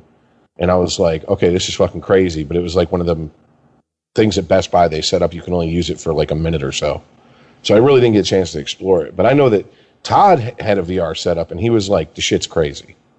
Like, when you really get into it, and you get into a game or a scenario that they sell you that you're really into, it is insane. And so I just have to take their word for it. But I'm just like, yeah, I couldn't help but think of this couple when I watched that show. But at the same time, I was like, no, let me try to put myself in her shoes. If I walked into my woman using VR porn, would I be that upset? Maybe because I'm just too much of a guy. I'm like, I think if I walk into my woman masturbating to anything that's hot, you know what I'm saying? So it's like, I don't see it as like you're cheating or this is somehow worse than regular porn. But I don't know. I mean, I told you this is the episode I was warning you about when I said, have you seen the new season? I was like, I don't know how I feel about it. You have to watch it, and I don't know how I feel about it. I don't know how I feel about either of the two episodes that I've watched so far. And, you know, it's not because, how do I put this? Like, I'm not so tied to, like, traditional story structure that anything that goes outside of that throws me. And I actually appreciate, you know, kind of wishy-washy endings to movies or series, stuff like that. Like Sopranos probably is the ambiguous endings, yeah. You know, where there is a little bit of the story left for you to interpret. Yeah, it takes balls to do that.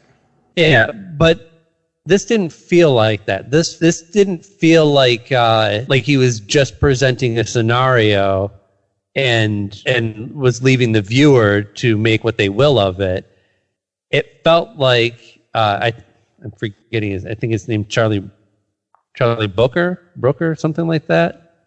The guy who no the man who created the show and writes most of the episodes. Oh, okay. I feel like he has a message and is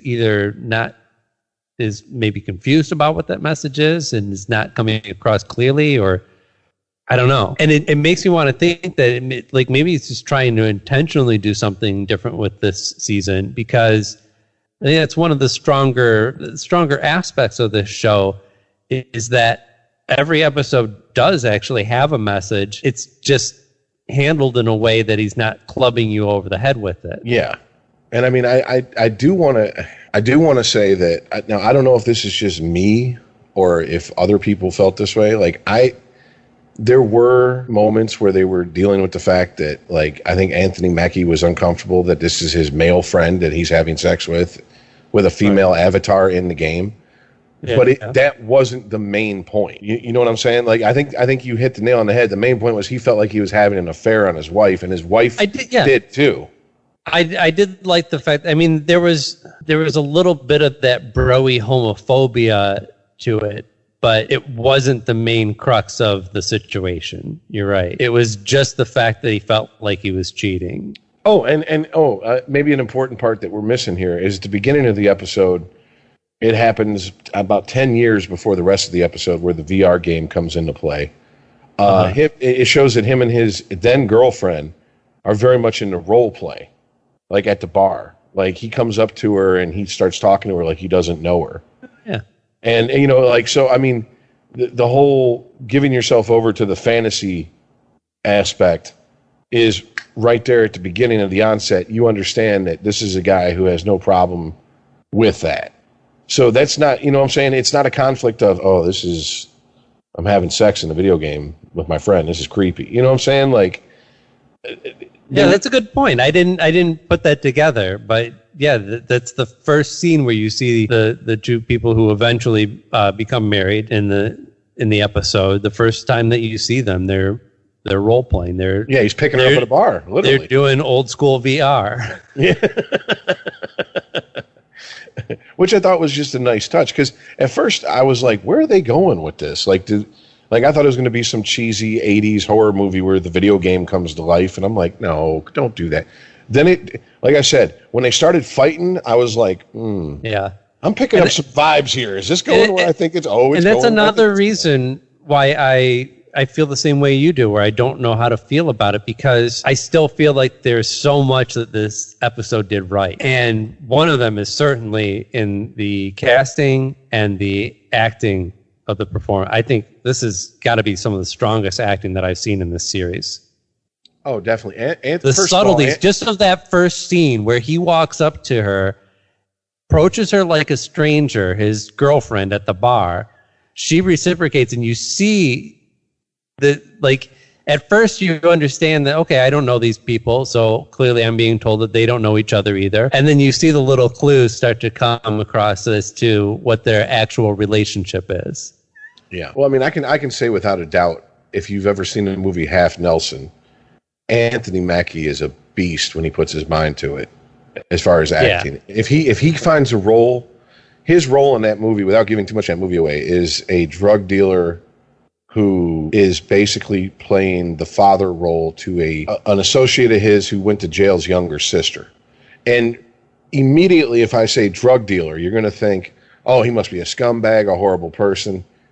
He's not. It's that movie, by the way. This is Half Nelson was also written and directed by the people who did the two directors who did Captain Marvel.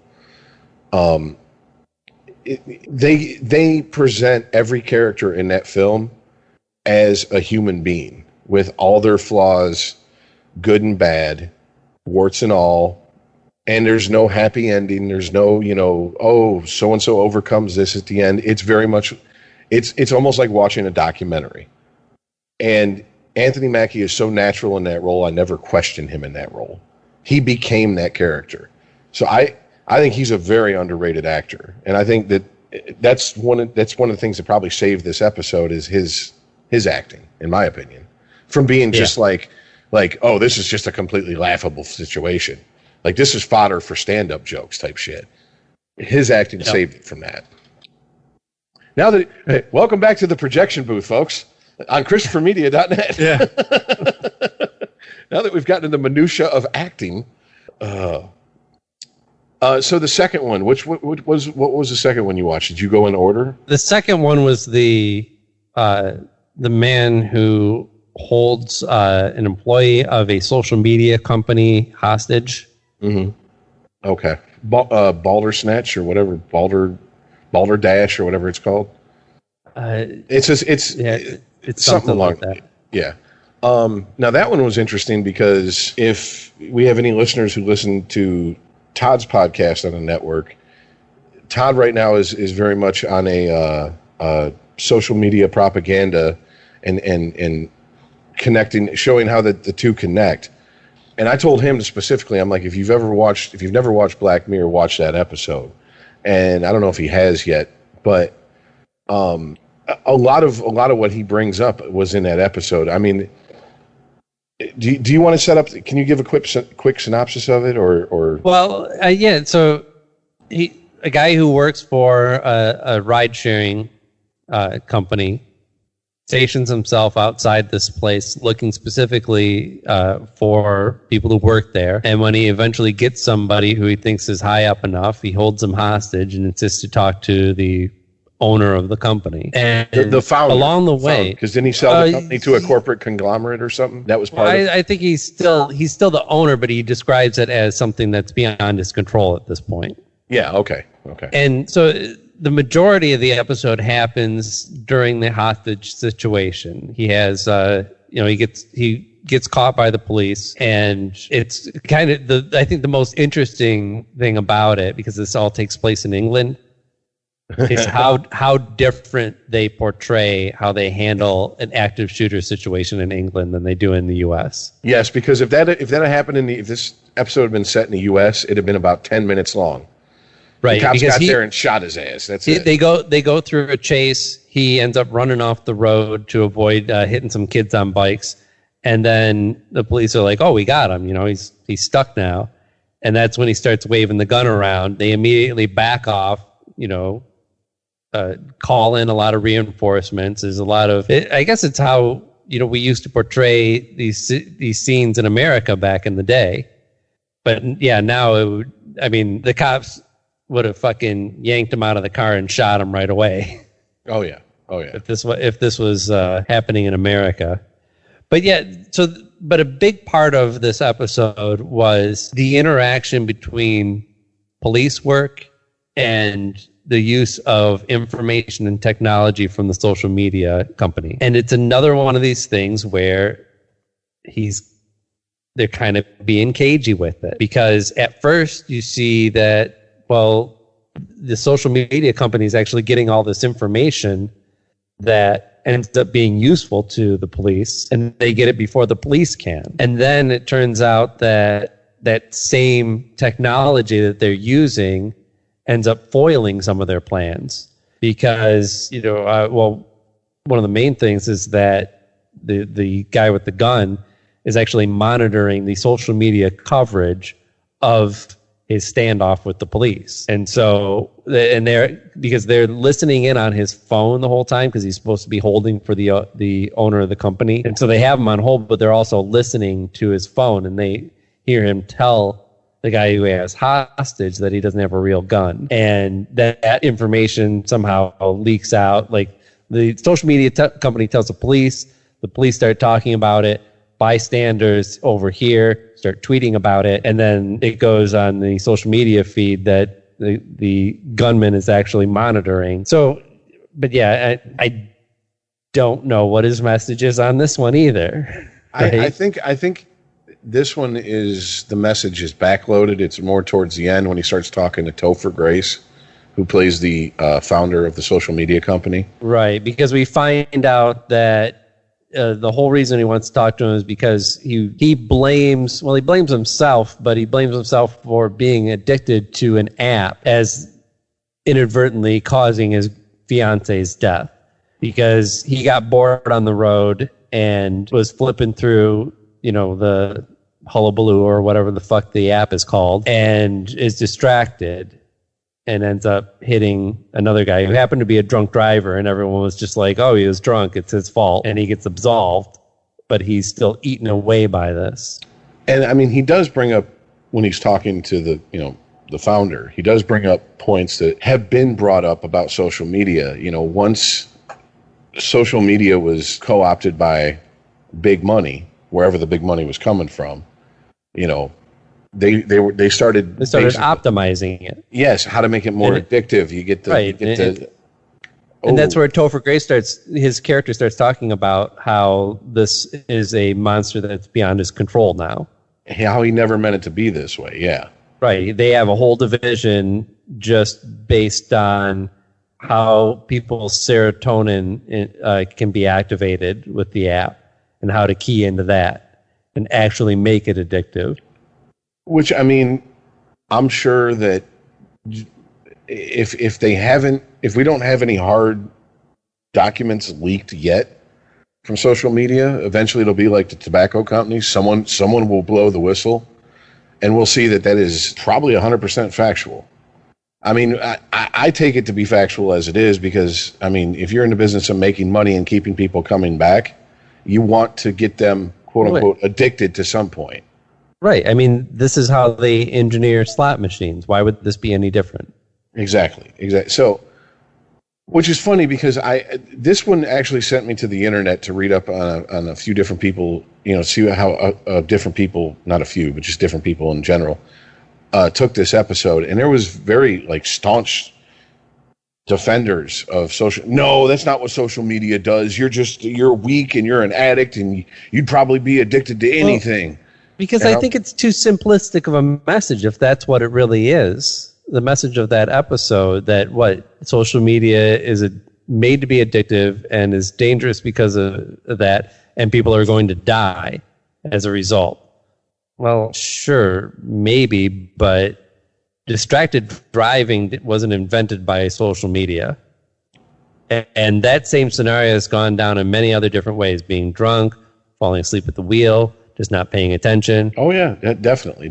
See, I think to me, I don't know if this was their overall message they were trying to get across with the episode, but to me, the most telling part of the episode, and something we left out, is Topher Grace plays the founder, and he's on some sort of 10-day silence retreat where he's like in the desert in like a glass building, and he's like, I'm not going to talk for 10 days or whatever. Glass house. Yeah. little on the nose. Yeah, little on the nose. Yeah. But they have to break his vow of silence, I guess you'd call it, to give him the phone to talk to the shooter. And they leave it kind of ambiguous whether or not they took the shooter out. They show you reactions of people of what happened to the shooter, but they never show you exactly what happened to the shooter. I'm taking it as they probably took him out. I think it was meant to be fully understood that he was killed. Okay, see, that's the way I took it, but I mean, like, a lot of people were like, well, you didn't see it, so if you don't see it... Yeah, I think you're either not paying attention or you're just interpreting it the way you want to. Well, you also got a lot of people who, a lot of film and television nerds are into this show, and they're like, this show is above telling. They understand you show, you don't tell exposition. Yeah. And since they didn't show it, it's left up to it's what was it, Schrodinger's cat? How do you pronounce it? You don't. Yes, Yeah. I guess that was what a lot of people who were saying that it's ambiguous were going with. But to me, the most telling part was Topher Grace's character lowers the phone, gets up, doesn't say a word to anybody, and goes back into his glass house and goes back and resumes his vow of silence, like nothing ever happened.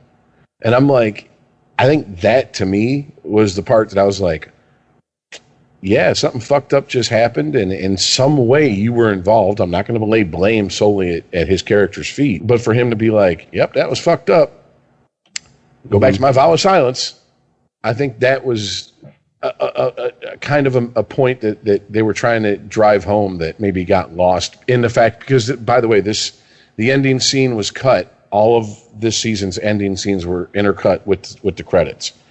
Right. You get, a couple credits. It's a little bit of a fake seconds out where you think that they're just going to leave it completely ambiguous, and then they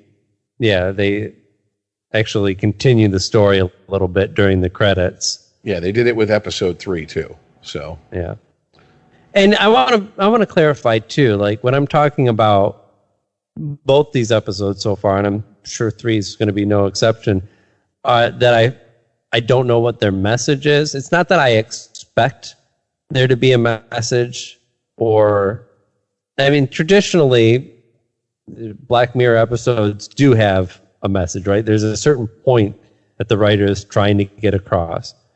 But, the message of the movie, it's just what's the point of it? Like, what's the point of any story, right? There has to be something there that it's a piece of art that is intended to say something, Well, I mean, we had this, and they're not saying it clearly in these episodes. But that's my beef with it. I can't remember if it was last episode or episode before we were talking about.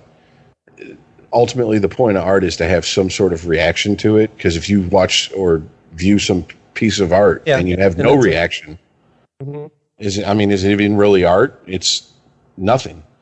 And I mean, I think, and maybe he and the other Charlie Booker and the other people that help make these episodes are being smarter about it. Maybe he's realizing that when the message is that blatant in the work, it's not as effective. And when I can leave things a little more ambiguous and leave more up to the interpretation of the viewer, they take more away from it. I mean, just how long have we spent already just breaking down these 2 episodes? But I think as much as I'm left with more of a feeling of unease, I feel like I'm processing these episodes more than I have others. Yeah, but I would also say that the pedigree of that show has earned this type of discussion about the episodes. Yeah, it's not a stronger episodes. It's not Friends, Yeah, the stronger episodes make you go, "Oh, I didn't even think of that." Like these are these are legitimate issues that we're going to have to come to terms with at some point. Yeah. But I will say and this. These episodes seem more like technology's weird and we're going to have to get used to it. I don't know how we're going to handle it either. I will say that to me, this is like a new Radiohead album. Yeah. When it first comes out, I'm like, what the fuck? And then like a week later, I'm like, it's growing on me. And then 3 months later, I'm like, this is genius. You know, like I feel like I'm going to have to go through them stages. So yeah, and I do feel like these are episodes that I'm more likely to go back and watch again. Yeah, I will say this: 3 is the weakest of. It's only a 3-episode season, and 3 is the weakest of it. Miley Cyrus is quote unquote the star of the 3rd episode. I swear I'm not shitting. Right. I'm not shitting on it because she's the star of the episode. Because actually, I saw that one. Yeah, that's so dumb. Yeah, but we did not enjoy that over here. I'm just saying, like, she plays a character that's such a fucking bitch at a certain point. I'm like, is she that self-aware? Because she doesn't come off that way. Like in her music or her, her antics when, surrounding her music. Like, I just remember her humping on Alan Thicke's kid during the MTV Video Music Awards, and I was like, that's not an artistic statement. That's just humping on a dude who cheated on his hot wife. I don't understand. That was look at my taint. Look at my unusually wide taint. Yeah, unusually wide taint. But it's the weakest of the 3, but it's still worth. A watch, I guess. The story didn't resonate with me. That one really seems aimed at a younger crowd because I'm like, why would I want? I'm trying not to give too much away because Aaron hasn't seen it, but essentially they put her personality into a little doll and sell it to people, and I'm like, I don't understand why you would want that. Like I saw that episode of Twilight Zone. Yeah. Yeah, Jordan Peele's going to make a movie out of it here next week. Buzzing. But yeah, and I'm just like, I guess. I don't know. And then, like, the sister who's, like, all punk rock. I listen to bands you'd never heard of. Like who? The Pixies. Bitch.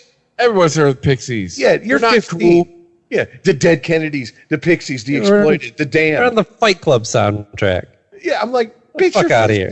Listen, 20-something writer, I know your older cousin. These are bands that you heard, them throw around. But yeah, people know about 1992 anymore. Yeah. So, yeah. But, this is one of those shows. It's one of the few shows that when the new season drops, I'm on it. Like, because usually I queue it up. And I'm like, okay, I'll get to this show. And I'm usually 6 months behind. But you guys are actually the ones that turned me on to Black Mirror by talking about it. And I was sitting, I remember that episode clear as day. I was sitting there going, I don't know what the fuck they're talking about. What's a Black Mirror? And then you're talking about different episodes. And I'm like, dude. Once I actually watched it, I was like, oh, I'm stupid. Okay. But, yeah, and you guys were talking about different episodes, and I'm like, how do these connect? And I think I like very meekly was like, I've never seen it. And you guys were, it's an anthology series. Oh, okay, this is starting to make sense. And then I dove in head first and binge watched the entire thing. So yeah, see it on the head, Aaron. It's our generation's Twilight Zone. Yeah, even though they just rebooted the Twilight Zone. Yeah. Yeah, which unfortunately I've heard such poor reviews of. I don't even want to watch it anymore. Well, do you remember when they tried it in the 80s? Yeah. Yeah. And it was like a glut of those anthology, like, sci-fi. Did they give him a mullet? Jim Henson storytellers.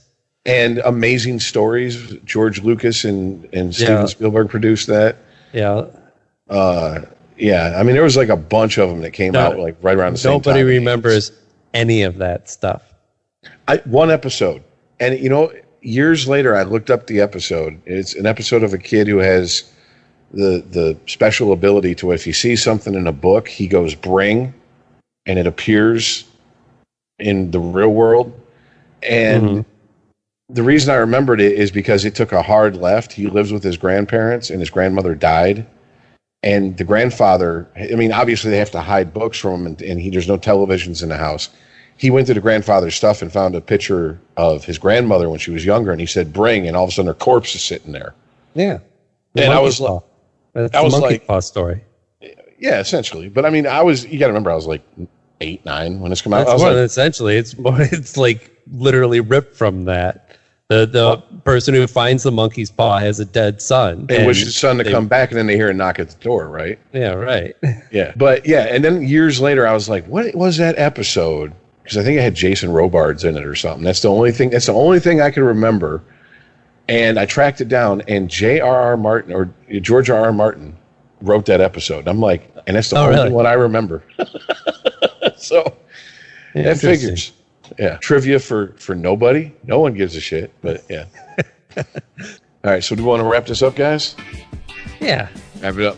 Put a big old bow on it. You better wrap that gavel up, B. You better wrap this show up. Interesting show. This is one of those shows where, wow, it's been 3 hours already. So it means you're having a good time, I guess. Maybe. Two? Yeah. Still, that wasn't 2 hours. We bullshitted for an hour before we started. That's why it feels like 3. That is true. But thanks for everybody who's listened. New listeners, welcome. Old listeners, thank you. Dawn, singed you out early, sing you out again. If it's the last episode, you want to be like Dawn, you want to maybe perhaps subscribe to the show. There's a PayPal button at ChristopherMedia.net. You go there. You do what you can. We are on Twitter at UnregimentedPod. We have an email address. It is unregimented@ChristopherMedia.net. We're on all the platforms. The platforms we're on, we don't even know about because that's how podcatchers work. But the big ones, Spreaker.com, Apple Podcasts, Spotify, ChristopherMedia.net, Google Podcasts. Shows every week. And see you next week. See ya. All right. Later, guys.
Unregimented. ChristopherMedia.net. Hey, everyone! Vinny the Frog here down at Aquazone in the Sport Ireland campus in Blanchardstown. Come and enjoy tropical wild water fun. Aquazone is open daily this summer, just minutes from Junction 6 on the M50. Book now at aquazone.ie. Sometimes you've just got to get some quality me time. Like right now, when you get away for a few hours to Kildare Village, because we've got hundreds of new arrivals, including new boutiques like Sandro and Maj. Escape to Kildare Village, and get front row ready for a new season with a new look and a new smile on your face. A little me time goes a long way at Kildare Village, where there's something extraordinary every day. ChristopherMedia.net.